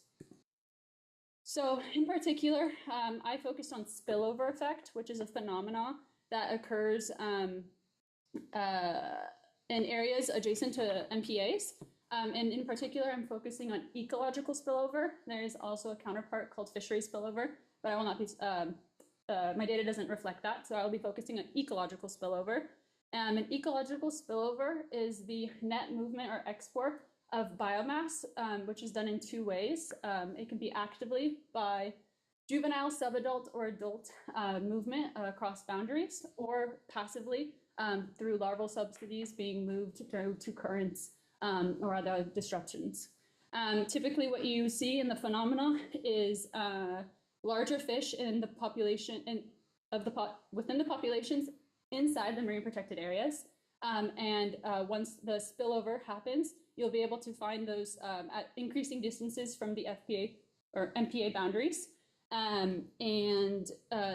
Again, this happens only when the MPA has had a long enough time to be reestablished for populations that were declined due to fishing activities or other destructive human activities. So the study locations, we kept this quite broad in terms of being able to choose which case studies we wanted to include. In the Western Mediterranean, there are quite a few, but we focused on three criteria. In particular, the study location had to have a fully protected area. And then using the terminology of implementation and enforcement, which is part of the MPA guide, which was published tool put out by Duhaut Colbert in 2021, indicating that there's active management plans and active enforcement. Another concept we'll come back to is with the different levels of protection, not having active management plans, therefore it's what is called a paper park. So it's very important that in order to see spillover, you have to have protected areas that are implemented and enforced.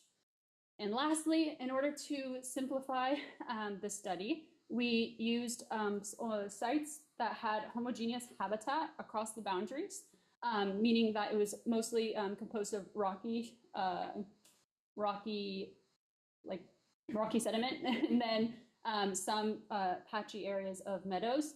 But we were able to find these in Cerbère, Banyuls, which from here on out I will call Banyuls, Bonifacio, and Côte Bleue. And as you can see, these are all within the Western Mediterranean basin, and they're all under French jurisdiction as well.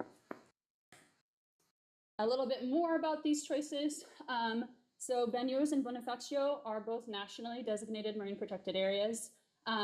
Both were established before Côte Bleue and designated Banyuls in 1974 and Bonifacio in 1999. Both of these are follow the same zoning scheme. So as mentioned before, they have a fully protected area with a partially protected area or buffer zone and unprotected area for the case of our sites.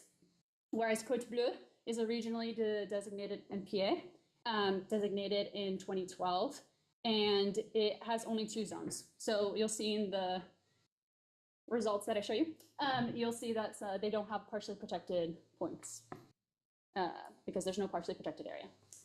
And so the main objective of this study is to determine whether gradients of abundance or biomass exist across the 3 different studies, 3 different case studies. And that's because this is a pattern that may indicate ecological spillover. Spillover is a mechanism, and in order to see the phenomena, you have to have specific patterns show across it. So that's why I said it may indicate. It's hopeful that we can make sure that that is the actual mechanism. So we estimated a biomass and abundance through standard techniques for ecological spillover, which I'll get to in the methodology part. And then we are going to analyze a combination of location or MPA features and species features in order to try to predict the occurrence of spillover and indicate which are influencing the variation seen in our data. So our research questions are, in the chosen case studies, is there evidence of ecological spillover? First and foremost, if not, we won't move on. What model best describes the effect of the MPA and what factors account for most of the variation? And the last question is, how do MPA characteristics influence the occurrence and magnitude of spillover? So to our methodology, I did not collect the underwater visual census data, unfortunately. It was already collected in July and August of 2021. This is a very standard technique of having a scuba diver go along 25 meters and within 2.5 meters on either side, recording the species present. This was already done, like I said, in 2021, and this is not the exact scheme we followed, but just to show that we have a gradient of points along different levels of protection. So we have some sites that are in the fully protected area and partially protected area when present, and then on the outside within the unprotected area. So here's a summary of the locations and sites. Banyuls and Côte Bleue have 23 sites with 3 both in the fully protected area, 14 sites in the unprotected area for Banyuls, and 6 for the partially protected area in Banyuls, 20 for the unprotected area in Côte Bleue, whereas in Bonifacio we have 33 sites with 6 in the fully protected area, 3 in the partially protected area, and 24 in the unprotected area. And those are, just to note again what those labels will mean, because I'll be using them throughout my results. They all had 6 replicates, and the reasoning for there being predominantly more outside of the fully protected area is because we don't have baseline data before, so this allows us to account without having control sites.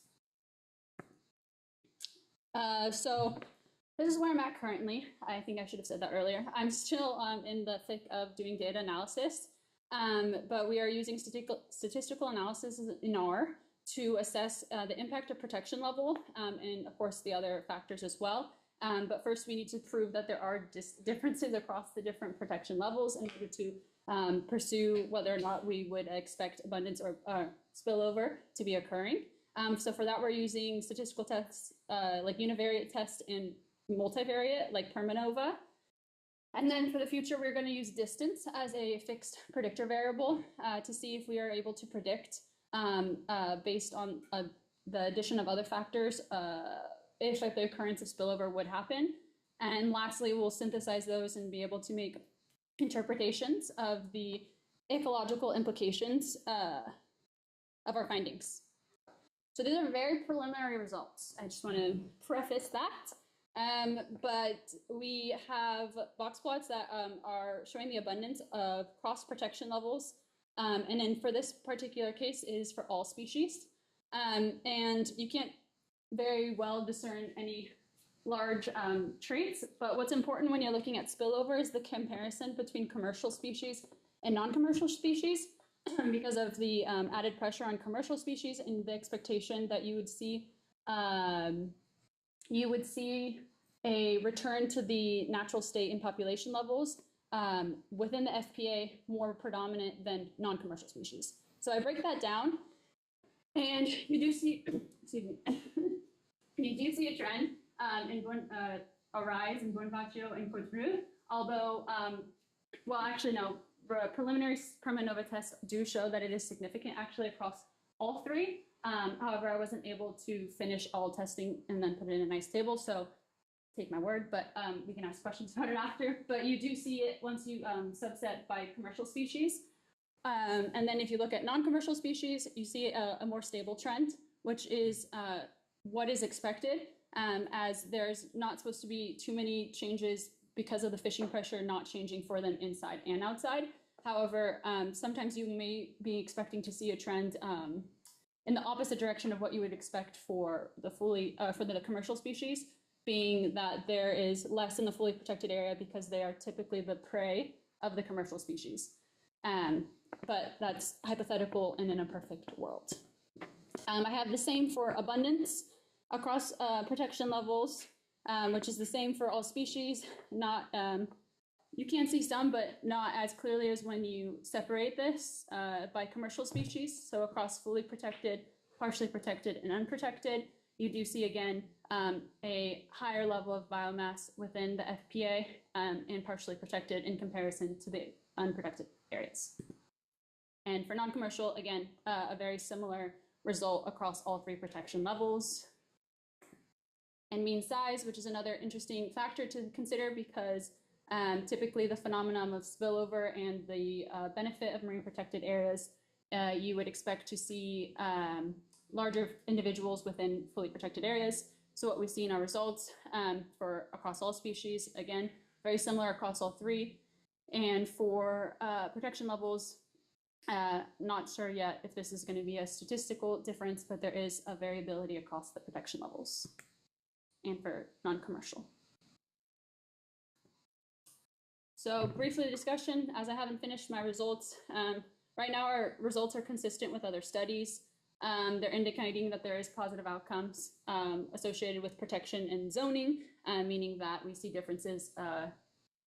We see statistical significant differences according to the Permanova test across the different levels, and also site and species-specific variability. There appears to be variation across MPAs and within family groups. However, this is one of the to-be-continued aspects that we will go into. The factors that we have that we're looking at are commercial level of commercial mobility for species, and for the other predictor variables, we have the zoning, the protection level, as well as, what's the third one? We have a third one. And we're looking at the effect on biomass and on abundance. So to still be explored is the size impact. Do certain species of certain size respond more positively to protection?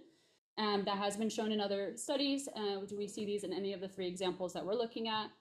The distance from FPA boundary, this was one of our main questions, so that will be the next part of my research to find the best fitting model to explain the variation. And lastly, MPA characteristics. Are there factors outside of our initial scope that might be influencing?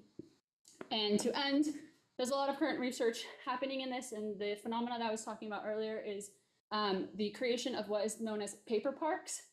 There's a big push, in particular, well, globally, but in Europe, there's the biodiversity 30 by 30, and there's a push to expand the coverage of marine protected areas. However, pushing the expansion of protected areas without knowing exactly how it's actually impacting the individuals and species within leads to what is known as a paper park, or other phenomena that you can see in not having conservation goals being met, which is a problem, and then you're just making a park. And lastly, integration of local fishermen and communities to best adapt governance and involve them in the processes to build.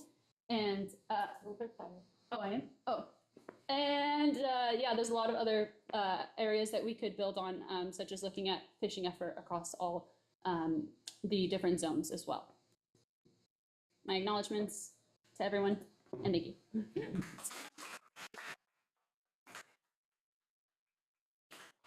Thank you very much, Marisa. Nico, would you like to start? Sure. Thank you very much, Luana. And thank you very much for this presentation. I really enjoyed it. I think you did a great job, and I see a lot of effort in the presentation and in the thesis itself, no? Although you still don't have all the results ready. I think in some of the slides you put too much text, so you have not a lot of space for the beautiful maps that you have in there. So I advise you to reduce the text and make those maps bigger so we can see the details in these maps. Also, I think that probably you wanted to say too much, too many results, so you were rushing a little bit. Yeah. And you were speaking too fast sometimes. And this is especially important for when you explain the results, because you put a lot of graphs in there, but it was not clear, or at least was not clear to me, which was the color that reflects the protection level Oh, okay. of each. So I don't know if orange was the medium or. Yeah. So It's important to. And a legend. very small. Yeah. You could put a legend. Yeah. And in one of the corners, that would be Yeah. that would help a lot. Clear. Can you explain a little bit more in detail this graph, which are the protection levels here? I think biomass or abundance are more interesting, but yeah. So fully protected areas are then in blue, Okay. and partially protected are in orange or yellow, and unprotected is in red. And again, for Côte Bleue, there's no partially protected area, so it's not. There's no points there. And this is the data based on the replicates, aggregated by the sum of the biomass and the sum of the abundance, biomass in this case. And each point is a replicate within one of those sites that were in this. So you see a lot more points for the unprotected areas because we had a lot more sites in the unprotected zones. And I see that you divided the analysis in commercial and non-commercial. Yes. Have you thought in other categories? We did it originally, which is part of the reason. I know, I'm just kidding. No, but we did it originally by families. Okay. But there wasn't a lot of trends to be seen because there's a variety of different species across the different 3 MPAs. We looked at specifically the unique species that were present within the whole MPA. So Ben-Yurs had different than Bonifacio. So then we did subset by the top 3, and that is also what I'm working on. And the top 3, the top 4 had 3 that overlap. So hopefully we can look at specifically Diplodes vulgaris, Oblata meluna, and Seriva cabrea. And so hopefully with those 3, we'll be able to do a comparison and to find, because they're the top species in terms of abundance and in biomass, we should be able to find more comparable trends. Because it was just too different when we tried to pull it out from. Could you make a category that would differentiate in between those fishes that can do dispersal through their larval phase? Yeah, we could definitely do that. Those that you expect the spillover effect to happen when they are adults, when they move as adults. So yeah, because we do have mobility as a factor, so that is something. And so we have a very vagile, and sedentary. And we do expect for spillover that vagile species are most affected within the FPA, and then we see a lower amount as it goes farther, which was showing in the statistical tests, and that makes sense just because after they leave the protected area, you would expect to not find them necessarily. And also if the spillover effect happens when you have larvae. Yeah. That's more passive probably, and you should probably account for currents and other stuff. Correct, yes, definitely, yeah. Okay, that's all from my side. Thank you very much. Thank you. Thank you, Nico. Utsi? Good work. Thank you. Nice. I agree with Nico. Sometimes the information in those graphs goes quite fast, and because there are really nice things to comment. For instance, this one. I'm not sure I missed maybe the explanation of the protection areas are in the same area. I mean, the entire land, yeah. but of course they are going to be different in terms of ecosystem, or could be differences.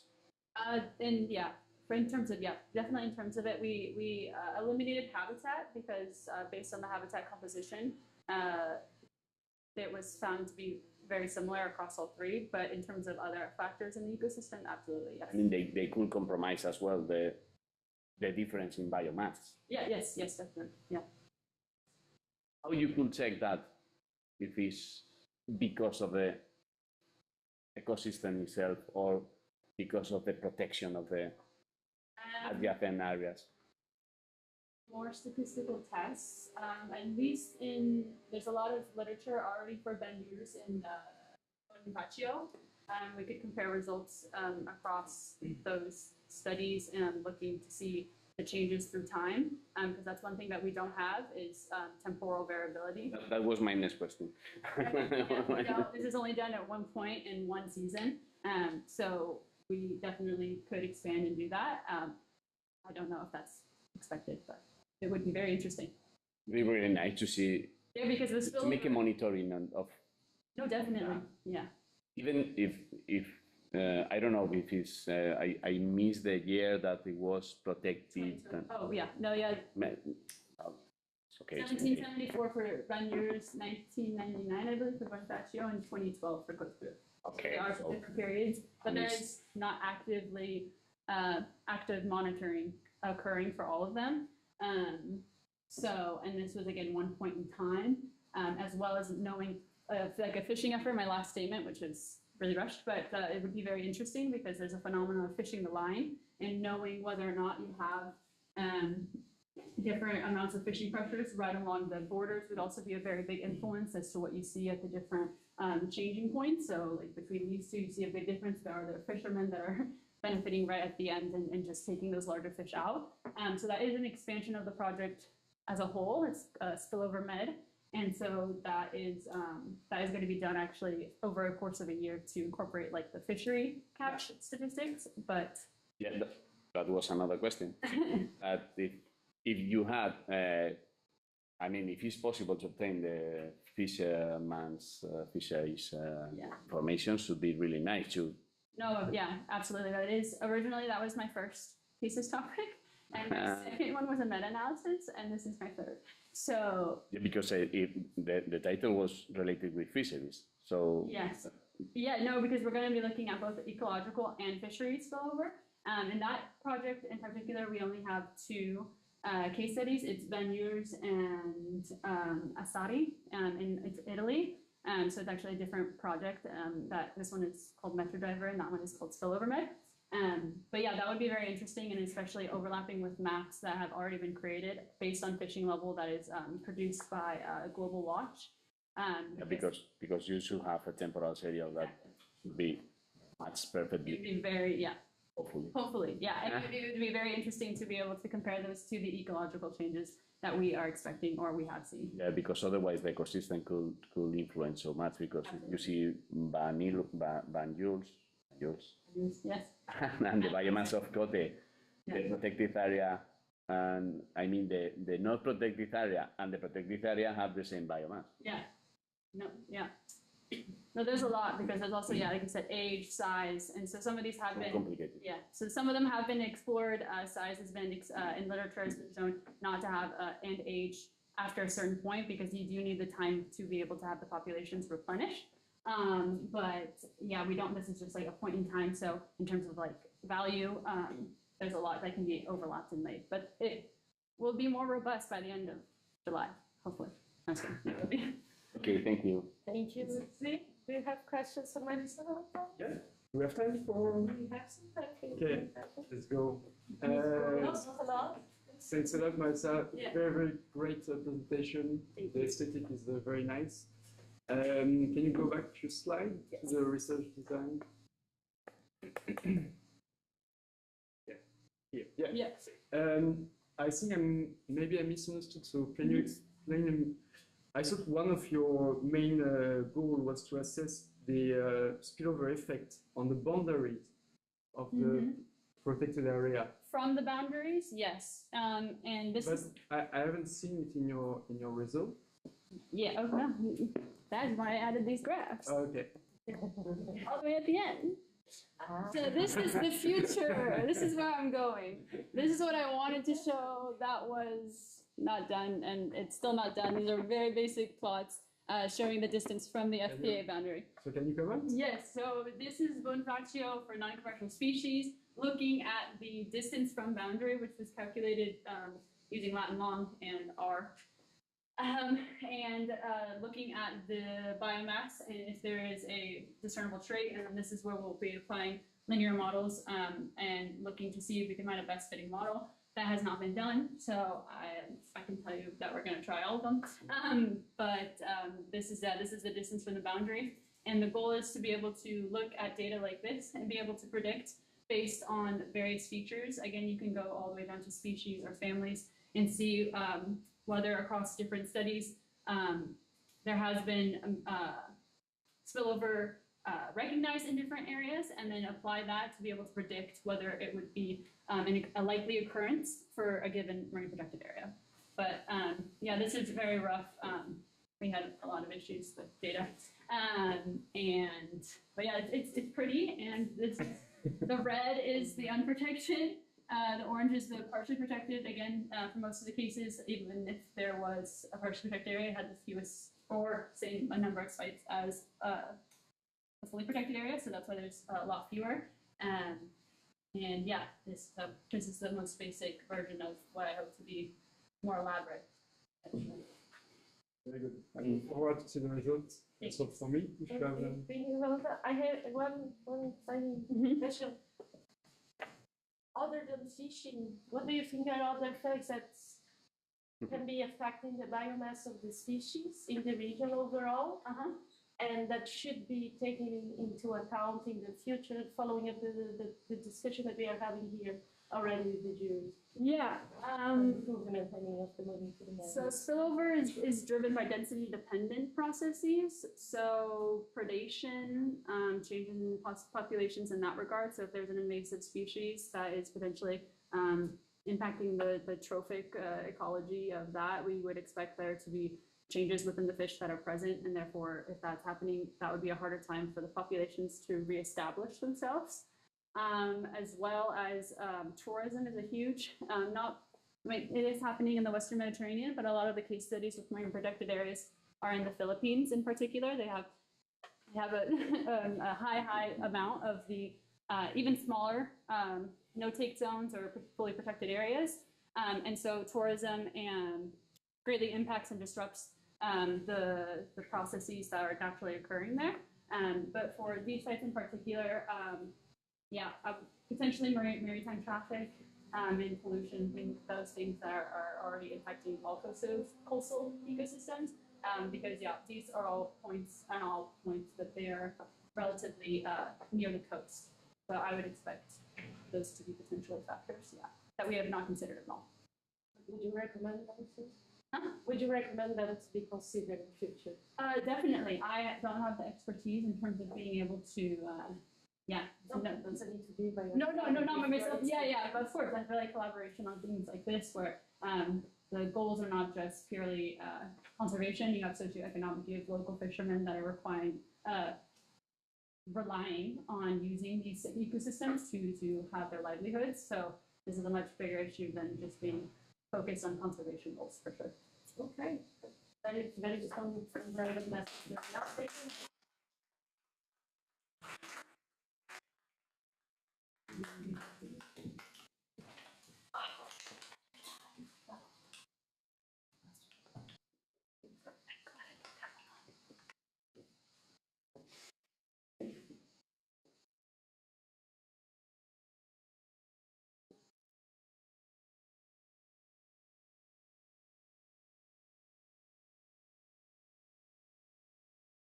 Okay, so now it's my pleasure to introduce to you our second presenter of this session, Alize Wagner, who's going to tell us about mechanoreception in hydrophis sea snakes, drivers of ecological adaptation.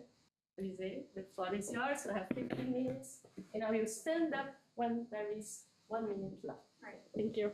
I know. So I apologize, I'm a little bit sick, so I hope everything goes well, but yeah. So my name is Alize, and I'm going to present mechanoreception in hydrophis sea snakes, drivers of ecological adaptation.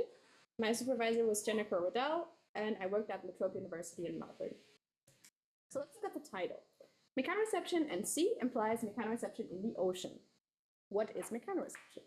It is more commonly known as touch sensing, so the ability to sense touch. But in the ocean, it can also be hydrodynamic perception, which is the ability to sense motion in the water, and that motion can be generated by something swimming by, or it can be an ocean current. Finally, mechanoreception is also proprioception, which is basically the ability to sense where parts of your body are in relation to the rest of your body, and that is going to be especially important in a three-dimensional environment like the ocean. Mechanoreceptors are very widespread across secondarily aquatic vertebrates. Some shapes and sizes that they take on are whiskers for seals. There's scales and silhouette for snakes, and there's IOS, so integumentary sensory organs for crocodilians.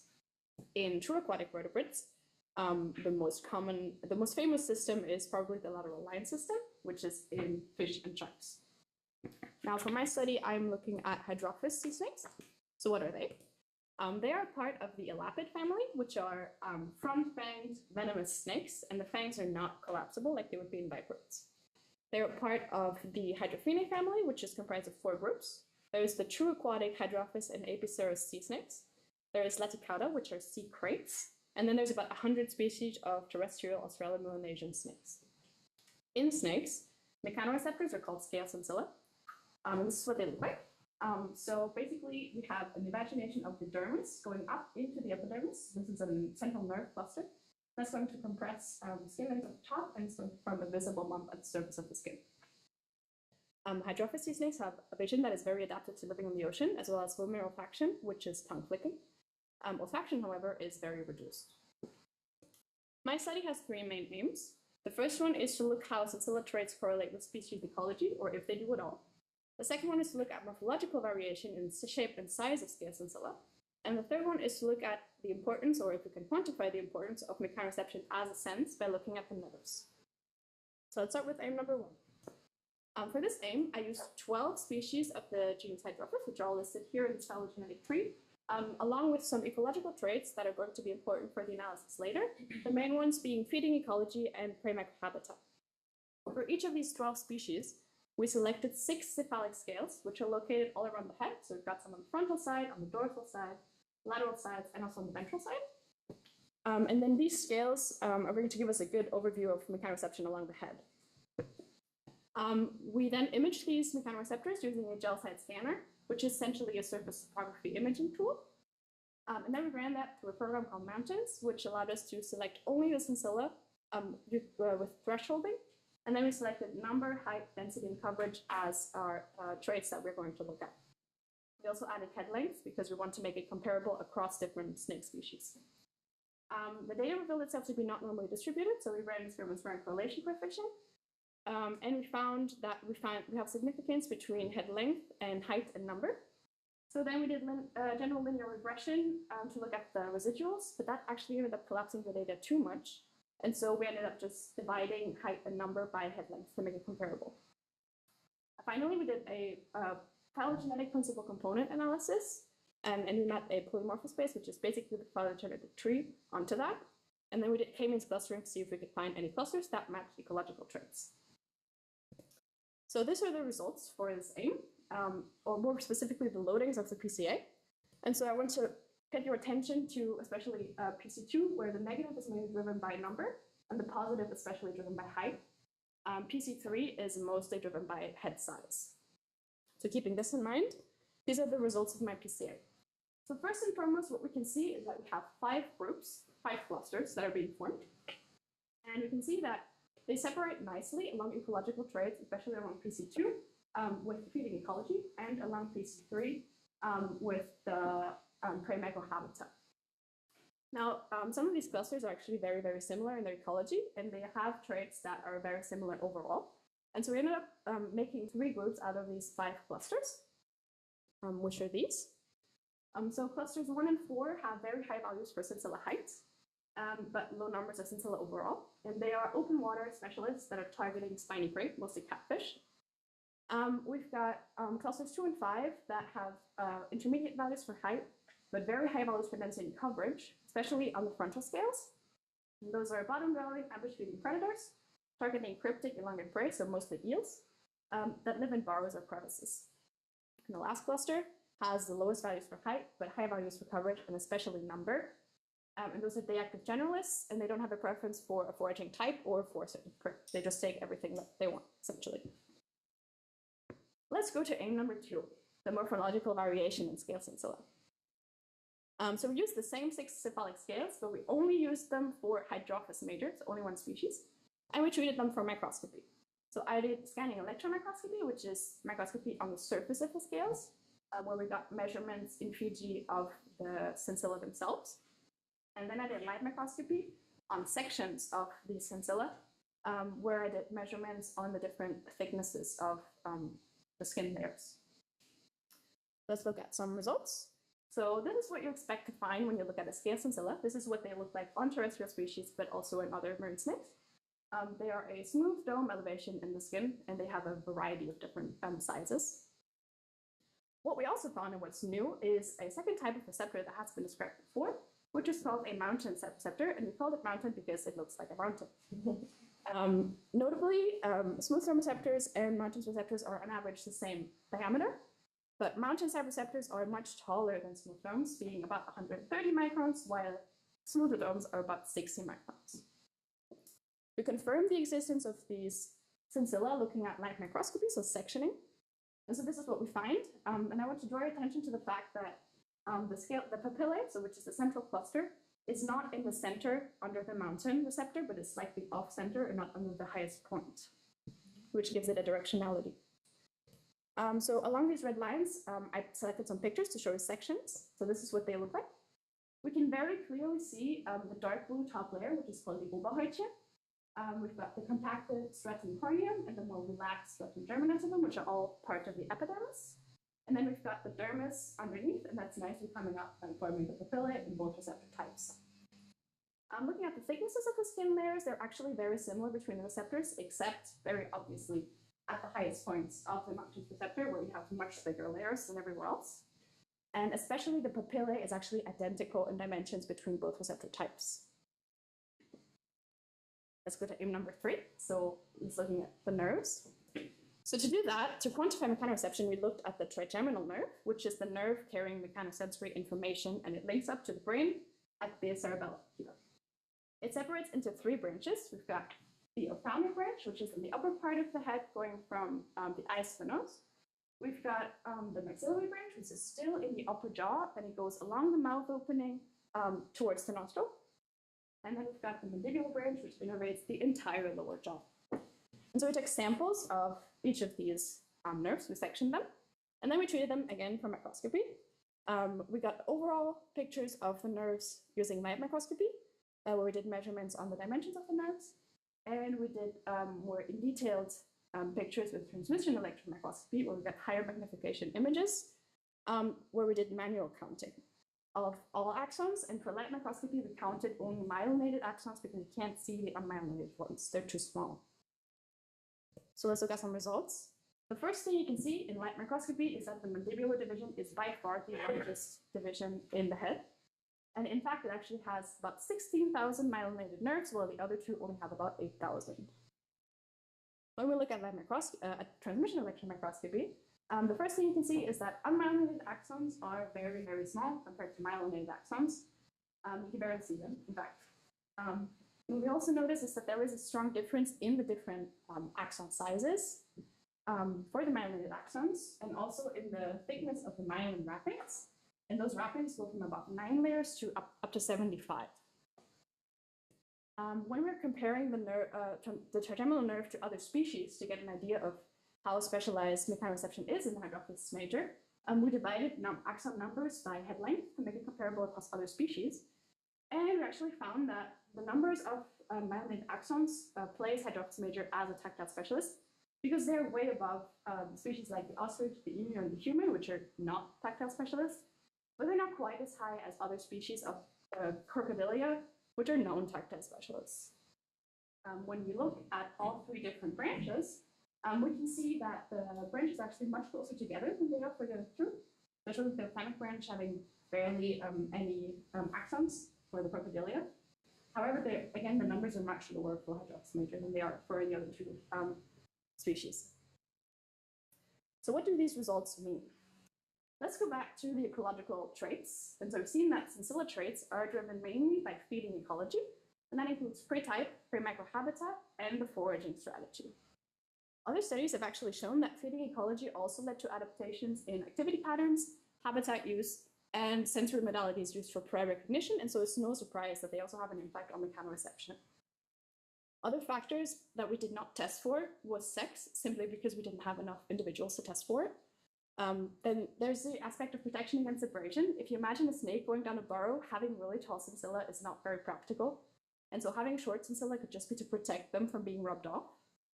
And similarly, deeper waters and turbidity could play a role because vision is less important there because you can't see anything. And so perhaps mechanoreception has to have specific traits there to pick up the mantle. When we look at tactile specialization only in Hydrophis major, And we have seen that the cincilla look like what we expect them to look like.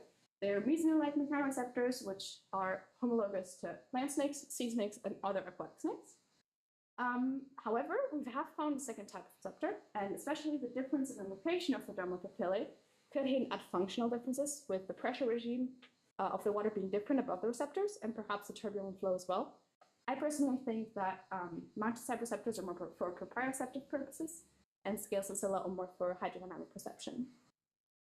Other possible functions of cincilla that have nothing to do with mechanoreception are increasing camouflage through light scattering on the shiny surface of the receptor, and perhaps reducing the boundary layer by reducing drag. We also did not look at the effect of shedding, because as you can imagine, before a snake sheds, it has a lot more layers in the epidermis, which is going to be much thicker, and so that could potentially have an effect on the numbers that we saw earlier in measurements of the skin layers, and it's going to have an impact on the sensitivity of the receptor as well. Finally, when we look at the nerves, we've seen clearly that hydroxymeter is a tactile specialist, however, perhaps less specialized in other species, but we can also perhaps say that this can be due to the fact that vision is very adapted to life in the ocean, and so perhaps mechanoreception doesn't have to be as important because vision is also a very important sense for snakes. Axon numbers in the mandibular division are double that of the other two branches for hydroxymeter. That could perhaps be explained by the differences in the innervated area, because as I mentioned, the mandibular branch innervates the entire lower jaw, and the other two branches have only half of the upper jaw. But the higher ratio of unmyelinated to myelinated axons in the mandibular branch might indicate that there is less need for a very quick signal in this lower jaw, because we have overall the higher ratio of fast-going signals in the upper jaw. It's also important to notice that the trigeminal nerve does not only carry information on mechanoreception, but also on pain, temperature, and motor information for moving the jaw.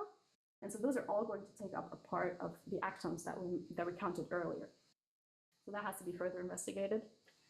The size of the axons and the number of the lamellae, the range of different sizes that we saw actually match what we'd expect to find for trigeminal nerve in other species.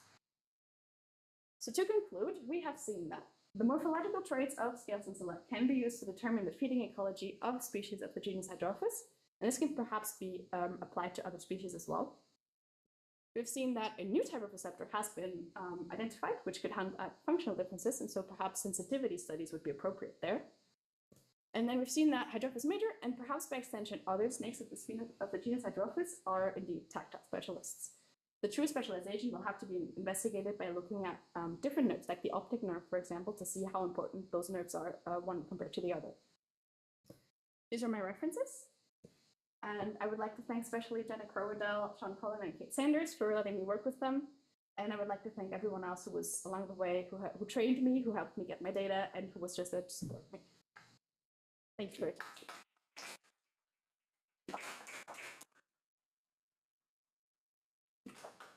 Thank you, Alice, for this very interesting presentation that you make very easy a subject that is not that popular, but it does is my cup of tea, so it was a pleasure to watch your presentation.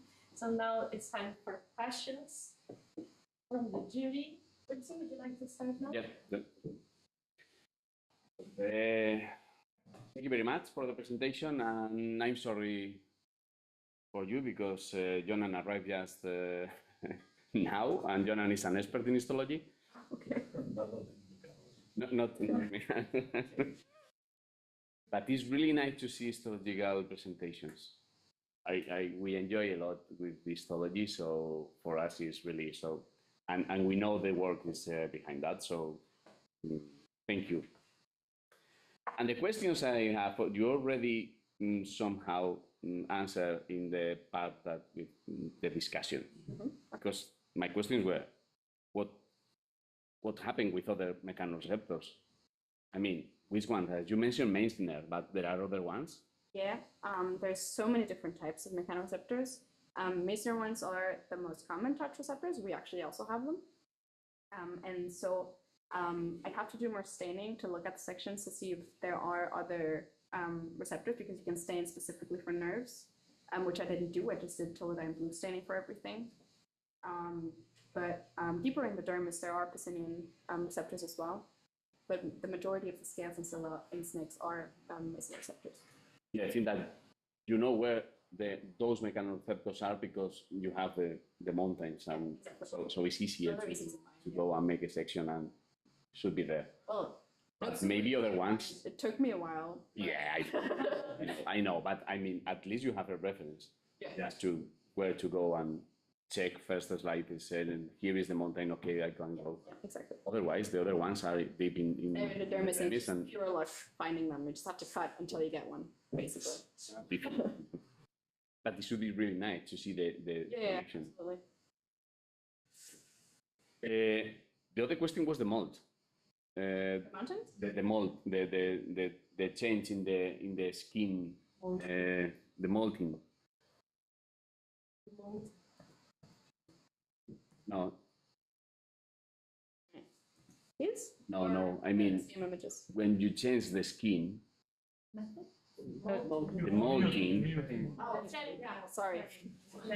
Yeah, molting. Yeah, sorry. I heard mountain. I know what you mean. Did you check at which level is the process? No, we didn't. From the sections that I did, it all looked very similar. There was one where we had detachment all over, where you have like the Oberhäutchen, the very dark blue layer, and some of the stratum corneum completely separating from everything else. But normally, from the Oberhäutchen to the stratum germinativum, you have absolutely everything that regenerates. So you get all of the layers. This is the Oberhäutchen again. You get all of the layers again, and it kind of separates like a zipper. And I didn't see that on my sections. We also only looked at 3 individuals for that, so perhaps I just got lucky. But yeah, it definitely has to be investigated more. Because maybe I cannot remember if you mentioned, but the height of that part of the epidermis maybe is related also with the high part of the mountain. I don't think so, because the skin next to the receptor and above the receptor, the same amount of skin is going to go away, so it shouldn't change the size of the receptors. But again, that hasn't been looked at, so maybe you're right. Maybe there are differences like that. It was just looking at the presentation, and as we use the same slide for our comparative histology lessons, this one. Okay, so because it makes sense that maybe you have higher mountains or not, because if the mitosis under the Yeah, I think the fact that I'm pretty sure that the mountains are not due to shedding or anything like that, because they're pointy. I found them on several individuals on 3 different scales on different sides of the head, and they exist both in scanning electron microscopy and in light microscopy, so they have to be something different. The axons are encapsulated? Yes, there's Schwann cells around them. I didn't look specifically at that. I had a level, but yeah, they are encapsulated. Okay, I think it's. Thank you. Thank you to Nico. Okay, thank you very much for this lovely presentation. I really enjoyed it. At some moments, I think it was excellent the way you presented and addressed the public. And I really love how you assemble the different drawings and different photos together to show the different mechanoreceptors. Very nice done. I really enjoy that. And I really like snakes. So, and another thing that interests me a lot is the phylogenetic analysis that you carry out. I didn't actually do that. Okay. With the University of Adelaide, and there's a whole team that's doing evolution there. And so one of those members actually gave me an unpublished tree to use for my analysis, but it's the most updated tree of Hydrophis. Can you go a little bit more into detail how you apply the phylogenetic analysis there? It's a tree, no? That you apply. Tree, yeah. But based on pure taxonomy or based on genetic differences in between the species? It's genetics. It's genetics, Yeah. I think I passed it. Sorry. Here, there you go. Yeah.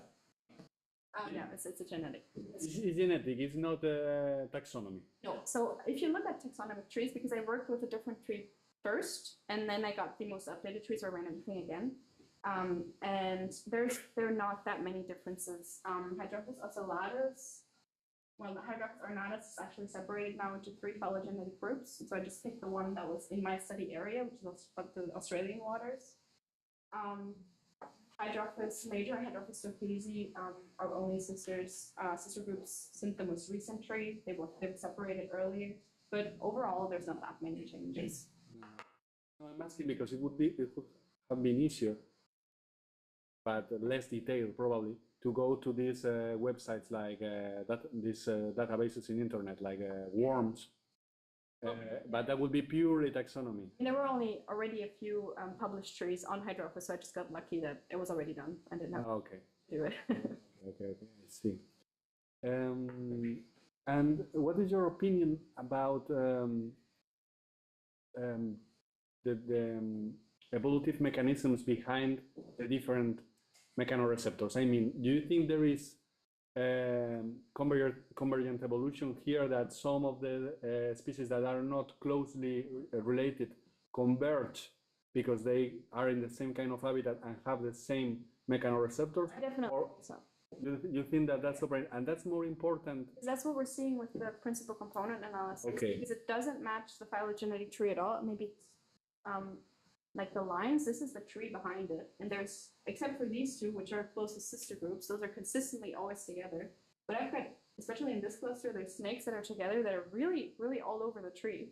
And the tree that I show is actually only the reduced tree of micro species. They're not that close together on the whole Hydrophis tree. They're more spread out. In fact, they have such similar traits and actually naturally cluster together when you just run the data of the traits, that has to be convergent evolution. Nice. And regarding the PCA, did you check the correlations in between the different characters that you put in there? So those that are very correlated, maybe you... Yeah, we did. We added, so here in the loadings, we actually separated it on different scales. Okay. And I have 6 scales that I'm studying. And I have an image at the very end if you want to see it, where you have the true values of the different, the different receptors, if you will, per scale. Because the pattern is not as easy if you look at each scale individually than over the entire head. And so we knew that there was going to be a correlation with head length, which is why we added it in, because we can't normalize everything by head length. That's going to collapse everything way too much. Yeah. Which is why we added it inside. And obviously there's going to be number, depending on the size of the scale, it's going to have an impact on density. But since the PCA actually looks at the correlation between the factors, we didn't specifically remove any. I had a table of about, I don't know, 50 or something scintilla traits, and so we only picked out those 4 because they were the most representatives, and also because other studies have looked at them and a lot of comparisons. Okay. And at some point you used a Spearman rank correlation, right? Yes. And why did you do that? Sure. Yeah, because I wanted to see if there was any correlation between things. But didn't you have a continuous variable there, or? No, I did. They were continuous, yeah. Continuous. So you can use a normal. I tried. No, a Pearson correlation. Yeah, I did a bunch of testings, and then because the data wasn't normal and we weren't able to transform it, we ended up using this one. Yeah, but how many data you have in total? You remember? Hundreds. Yeah. Probably you can skip that assumption. Okay. Well, we left it out. Pearson is more powerful actually. So probably. Well, congratulations for the work. I really enjoy it. Thank you. Thank you, Nico. Valentin, do you have any questions for Elise? Yeah. Yes, thank you, Elise. Very nice presentation again. Yeah, the way you put everything together, so very, very great. I have a question on, well, yeah, it's good we are on this slide. So I didn't really grab that you were looking at the density of those mechanoreceptors. Yes. But so on the end, right? Well, per scale. Per scale. Yeah. Okay. But so have you considered that it's a 3D? I mean, the head is 3D organs. So have you compared the scale within the head, like, or you were just like comparing? No, I did also do that. I looked at, I tried comparing the scales that are on the lateral side of the head with the ones on the bottom, etc. and I found overall the highest numbers on frontal scales. Yeah. The rostrum is, so this is actually the rostrum, which is the scale at the tip of the nose. And that is consistently the scale with the most receptors across all groups, so it doesn't matter which one.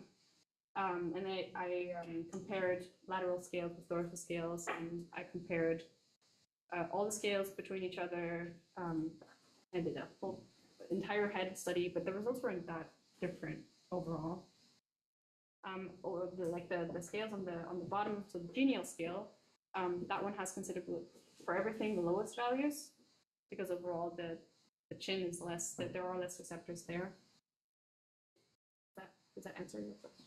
Yeah, thank you. Thank you. Jose, are you on my space for Professor Yona Marigones from Basque University? Yeah, we have time. Yeah. Please. Oh, yes, two comments. One, I'm very pleased to attend your presentation. It was excellent. I was impressed, as Uchi said, because it's very strange to see anatomical microscopies and biology in this marine science, whatever. So it's exceptional in this sense. It is also exceptional because we are looking at the snakes, which are not very are marine animals that people is not very fond of. So it is it's exceptional, takes interesting. I like very much, and I like the idea and so on. I have a few comments according to what Uchi was saying. He was saying that the corpuscle of the apparently Meissner-like corpuscles, they were encapsulated. Are you sure that they are not measuring pressure rather than another thing? Because the mechanoreceptors with a capsule, like the Pacini and these ones, they're usually for pressure and for just quick comment. I cannot see from the outer point of view as an outsider, which is the relevance of mechanoreception for the snakes in the sea. Because you say, okay, they don't see. And just the reptiles are the ones that can see across the rocks because they have infrared vision. And so being too red is not a problem for snakes in general. Sea snakes don't have an infrared vision. They don't have infrared vision in the sea. Okay, the crotalids they have in the desert and they can see. And mechanoreception, I mean, mechanoreception should be so important to identify trace and so on. I mean, I cannot see the ecological step against vision for that. For this studies that the reason to argue to collect them. And pressure could be much more relevant.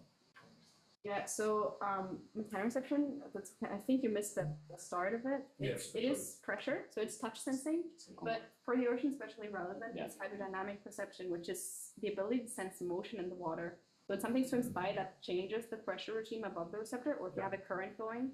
And so that could be, if you have a prey swimming by, and that is a very fast signal. Mechanoreception is a very fast signal if it goes to myelinated axons, and so you can have an immediate reaction of grabbing whatever's coming.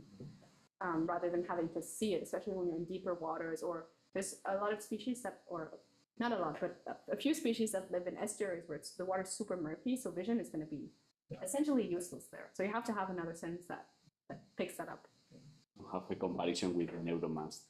Yeah, this is why when you were comparing different receptors, the crocodile, the epidermal motor receptors. Having different size probably just to measure currents and the different currents. Yeah, exactly. That's what I'm thinking. I think that mountains receptors, since they have a kind of a direction to them, you can have water flow a certain way over them.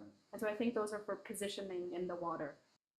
Whereas the other ones where a signal can kind of come from everywhere would be more for prey detection or something like that. Or predator. Thank you. Congratulations.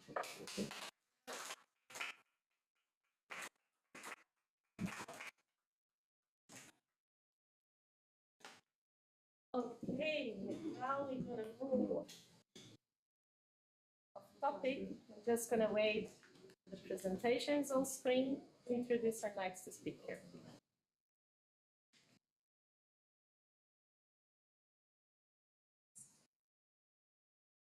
So it's my pleasure to introduce to you our third speaker of this session, Sindra Sharif, who's going to tell us about turning a threat into an opportunity, the salt-tolerant invasive species Acacia salina as a source of bioactive products in a biorefinery approach.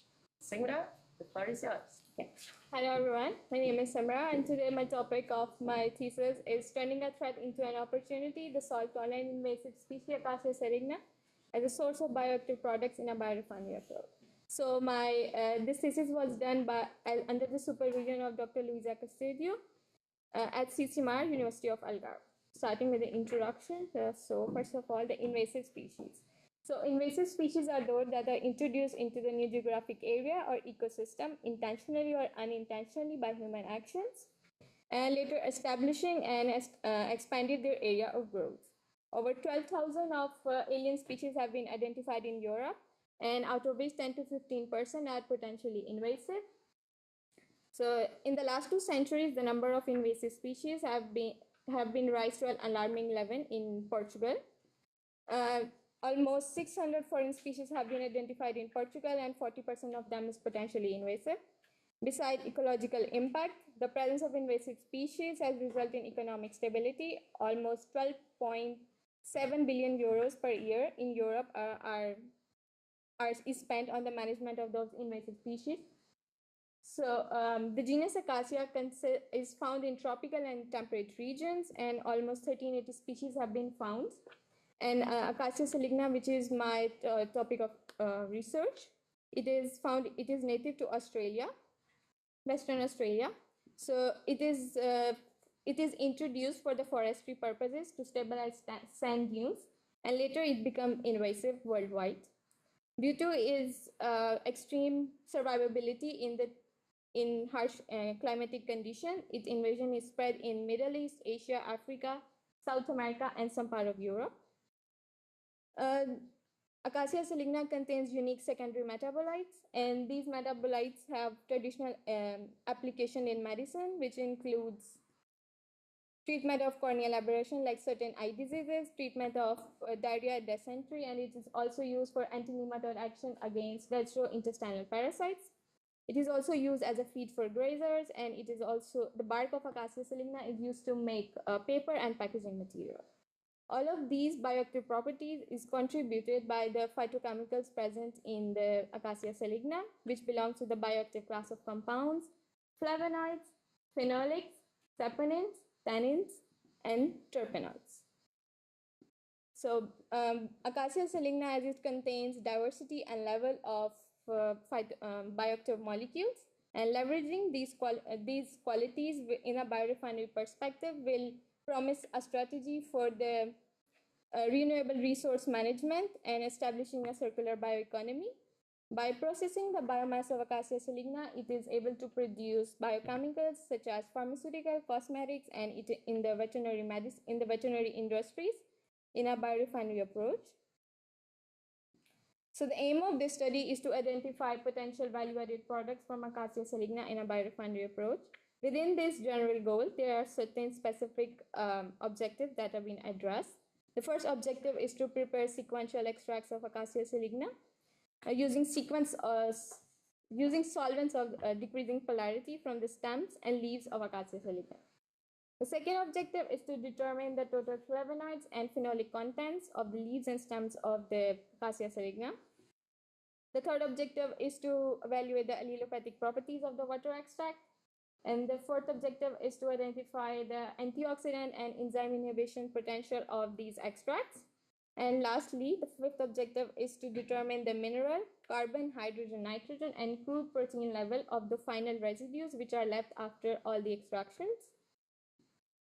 So for moving toward the methodology, the plant material Acacia saligna, it was collected from Ludo Trail south of Portugal.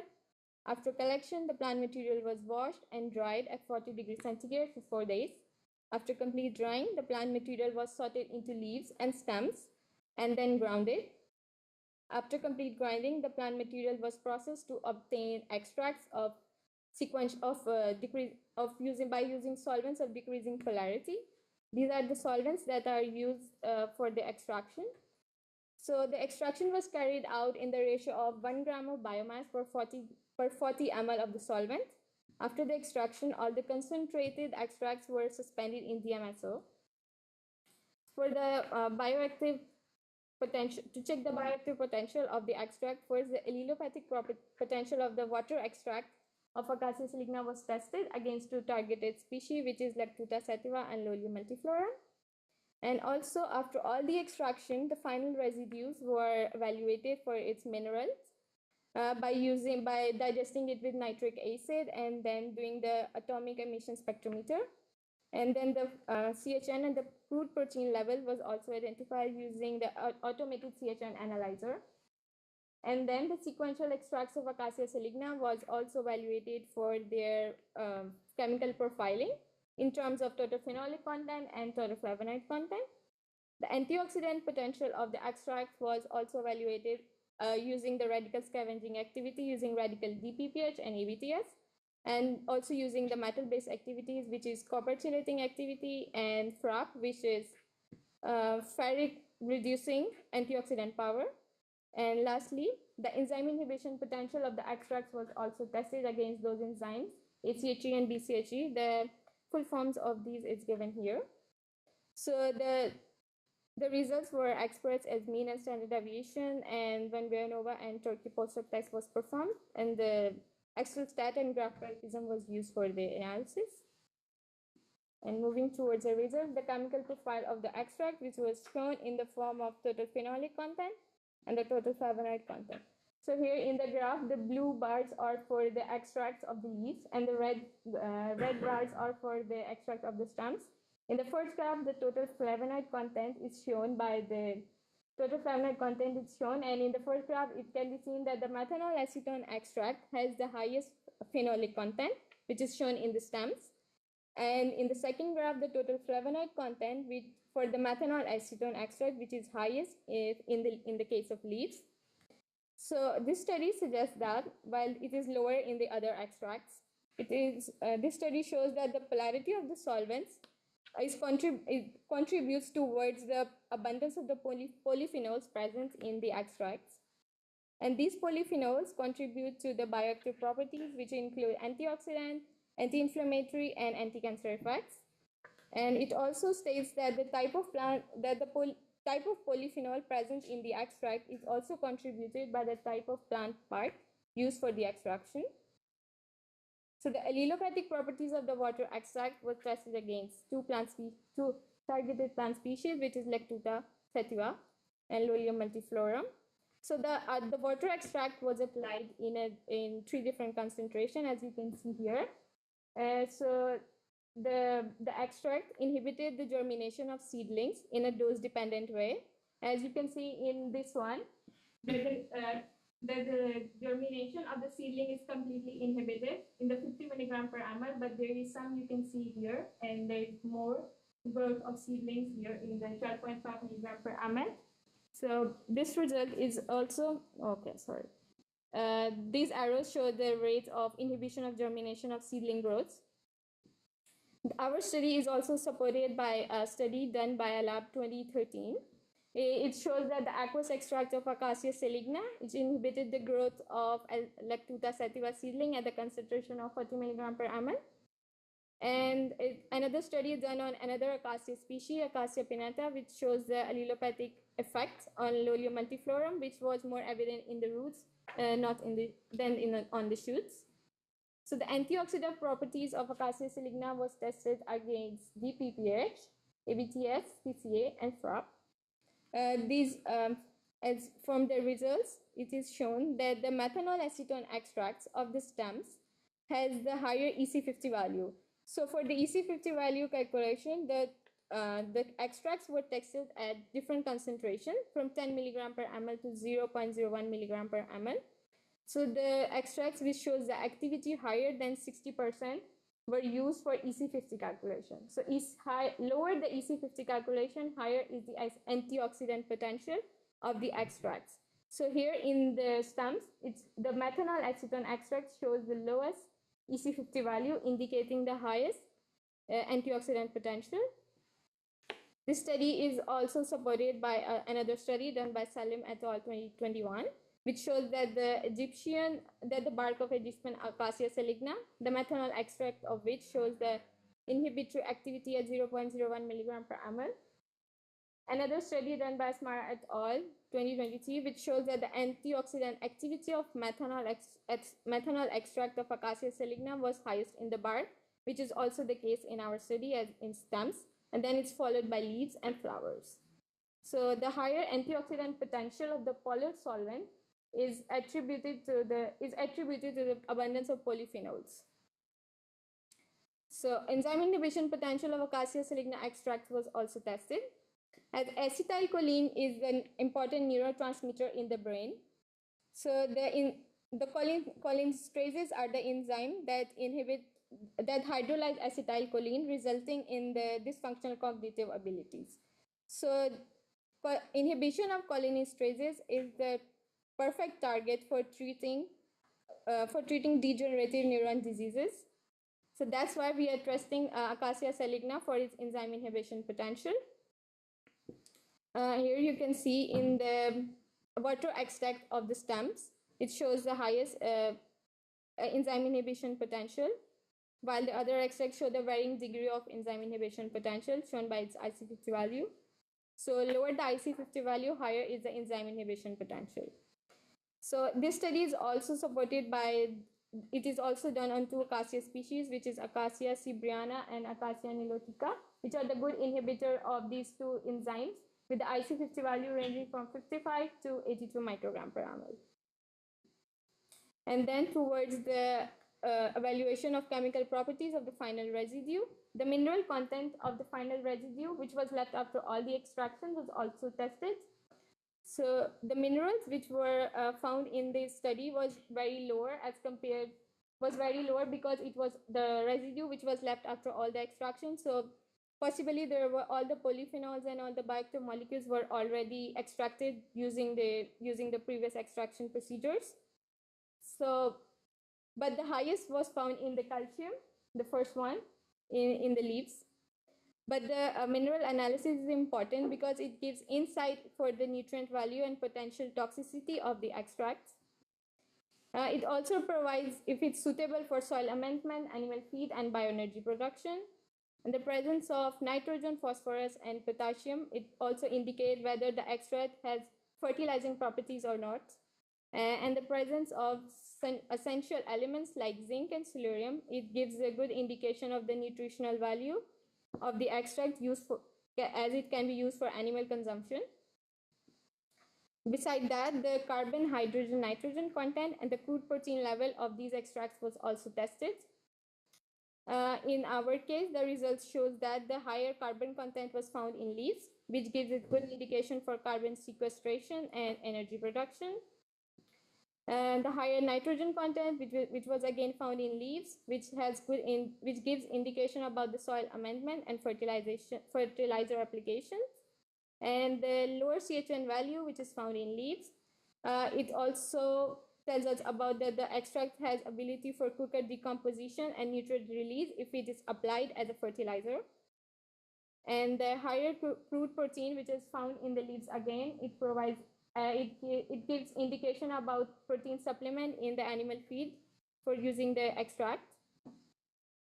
And for the conclusion, this study illustrates a promising strategy for addressing environmental and economical challenges, which are of invasive Acacia saligna by valorizing its biomass in a biorefinery approach. The methanol acetone extract of Acacia saligna showed the highest flavonoid and phenolic content, which indicate the highest antioxidant potential. So it can be used as a perfect candidate for pharmaceutical and cosmetic industry. But further research should analyze the chemical composition of each extract in order to pinpoint the precise molecule which are responsible for the antioxidant, neuroprotective, and pesticidal properties of Acacia saligna. So these are my references. Thank you.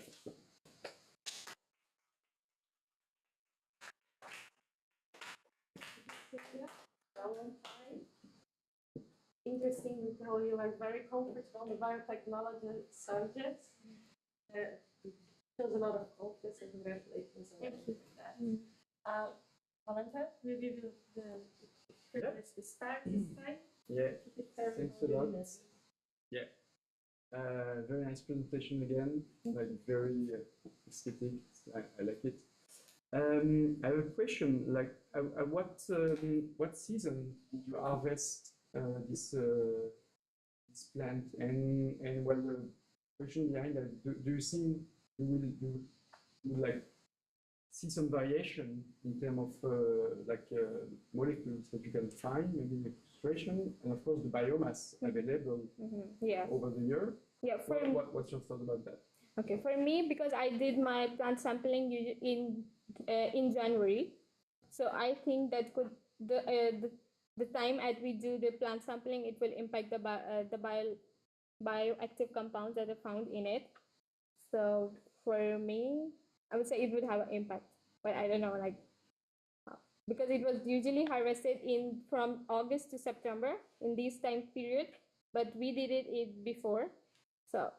Okay, so your study is only one Season, like it's not comparing between the seasons. In 1 year. Yeah. Okay. So you don't have an idea of the variability for the seasons. No. For the season. Okay. And yeah, just again, can you reflect what type of habitat this invasive species is colonizing, and what do you think would be the impact of harvesting if you start to go for like industrialization? Okay. Like for this plant is usually grown in tropical and temperate regions, and usually it is used to stabilize the sand dunes. So usually it's used for that purposes. So I didn't get the second part of the question. What type of habitat is you told that it's an invasive species? Yeah, right? it's a halophyte. Yeah. So when they invade new habitats, what type of habitat? On dunes? Yes, sand dunes, because it's usually used for sand dunes, and it's first it is introduced for the forestry purposes to stabilize the sand dunes, so it is found in the coastal regions. So later it becomes invasive. Okay. Because do you think what do you think would be the impact of harvesting this invasive species? For forestry purposes or for biotechnological applications? For I think it has but for first, if you manage those invasive species, it will cost a lot. But if you start valorization of these bioactive products that are found in these invasive species, it will economically benefit, and it will also reduce the cost for managing and because it has leftover biomass which can be used as a fertilizer as animal feed, as you can see here, and it also has a potential to be used as a bioherbicide. Thank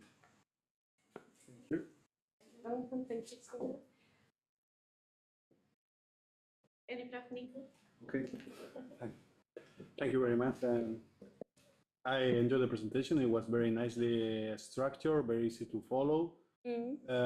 At some points, I think you have too much text in some slides. You were addressing the public, but also a little bit too focused on the screen, maybe. So, yeah. But overall, I understood pretty much everything, and it was very, very well done. Okay. I have a couple of questions. The first one is, if you can explain with a little bit more detail the enzyme inhibition potential. Yes. What is it, and how is that related to probably tackling the illnesses that could affect us? So in our brain, there is a neurotransmitter that's called acetylcholine. Okay. And there are enzyme inhibitors that are cholinesterases that, okay, wait. Can I go back? Skip. What? Is the mouse? Okay. No. To scroll. Use 2 fingers. Oh, okay. Don't use Apple. No. Yeah. Yeah. Use the up-down side. I don't know. Fair enough. Want to go Up. Up. this one? Yes. So. Okay.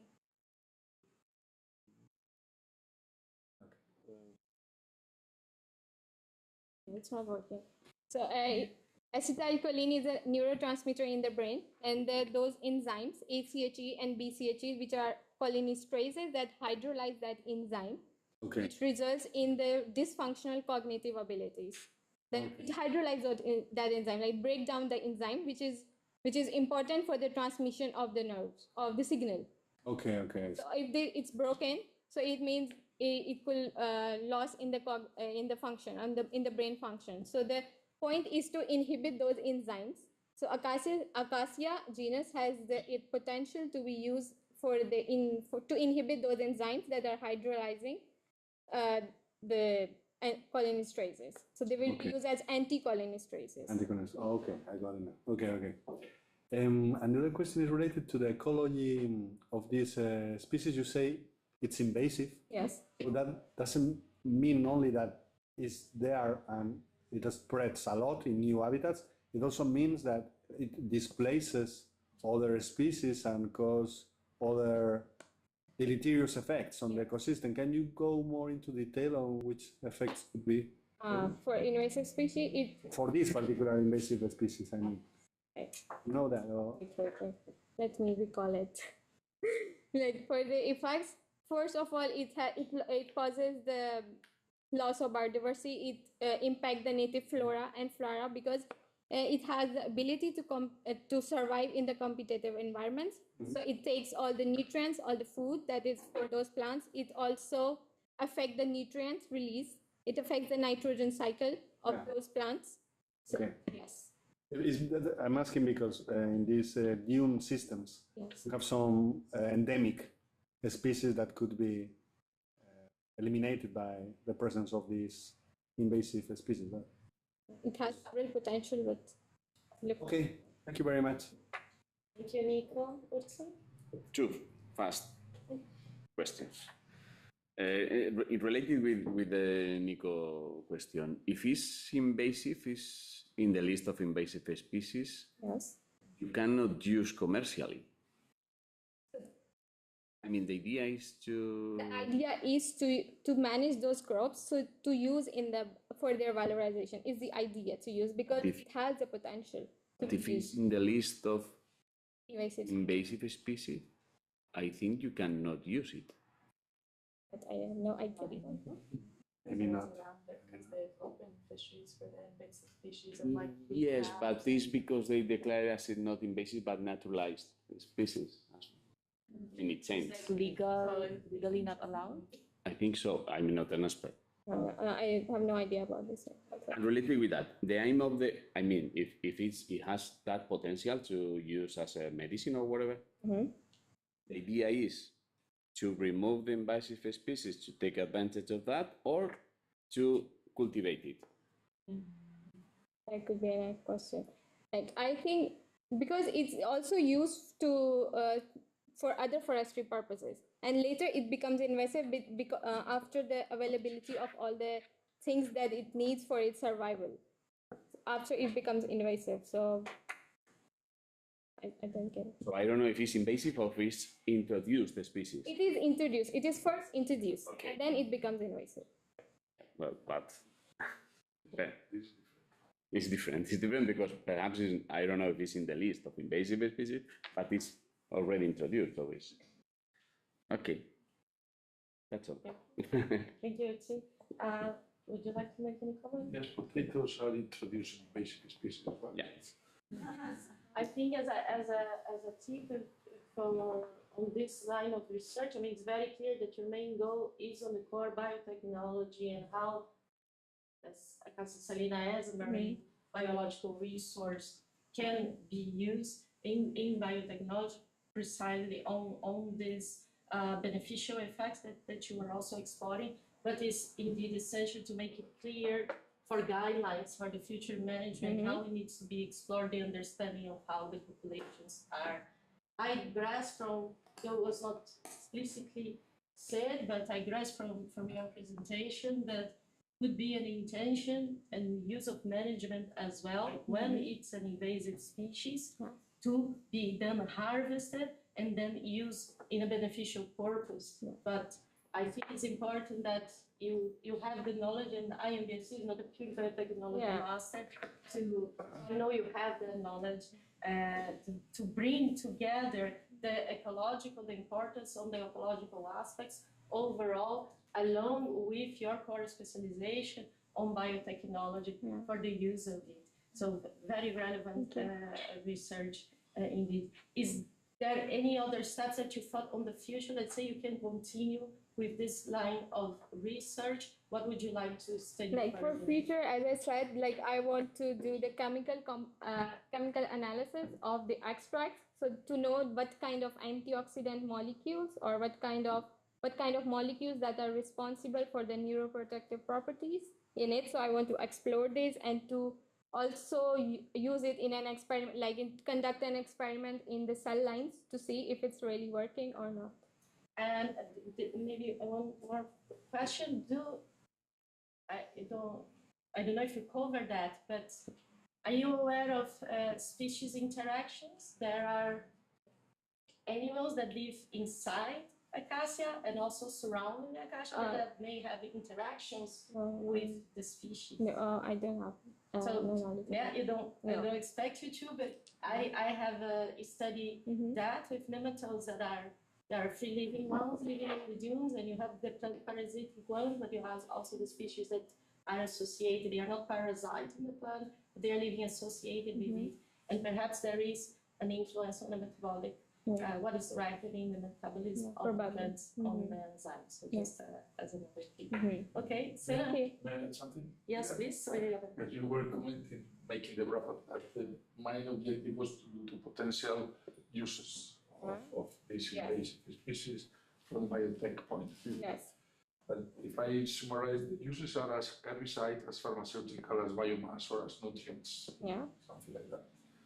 And in the herbicides, it's a bit tricky because can you explain any advantage against the existing herbicides? Because at the end, it's been herbicides, but then you use the acetylcholinesterase activity as a pharmaceutical, but it is the typical neurotoxic effect of any herbicide, organophosphate, or organocarbonate, organochloride pesticide. There is acetylcholinesterase inhibition as a non-desired effect. And there are many drugs which already are used to control these nerve diseases by inhibiting acetylcholinesterase without the need for a new source. This is what I mean. There is the potential. Yes. It's worth trying these potentials. I can see the biomass, I can see the nutrients, not so much the herbicides of this.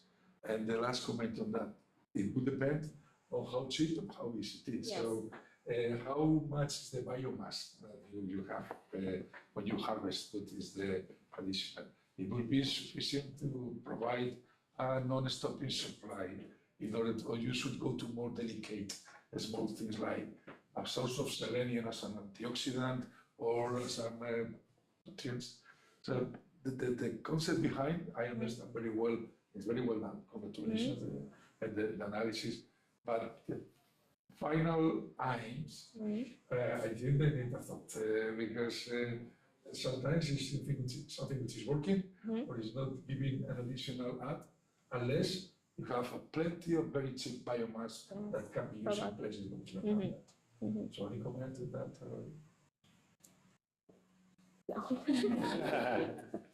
Sorry, I speak too much usually. And I'm sure it is very, very relevant addition. I think that we need to think on the different aspects of benefits versus harmful toxic neurological effects when you're going to propose what you should focus on for using a species on biotechnology. So I'm sure Sina will reflect about it, and thank you so much for the relevant point, Yona. Thank you so much, Sina, once again.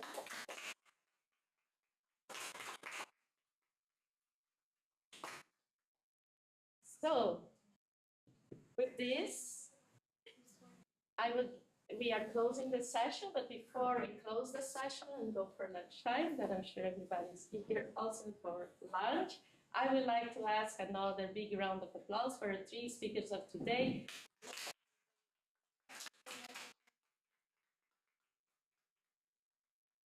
For the online audience, we have a pause of lunch, 1 hour?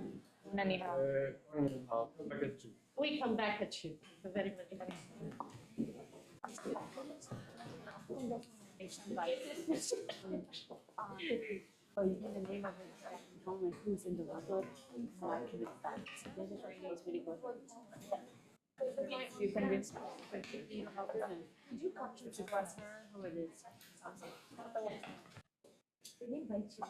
You have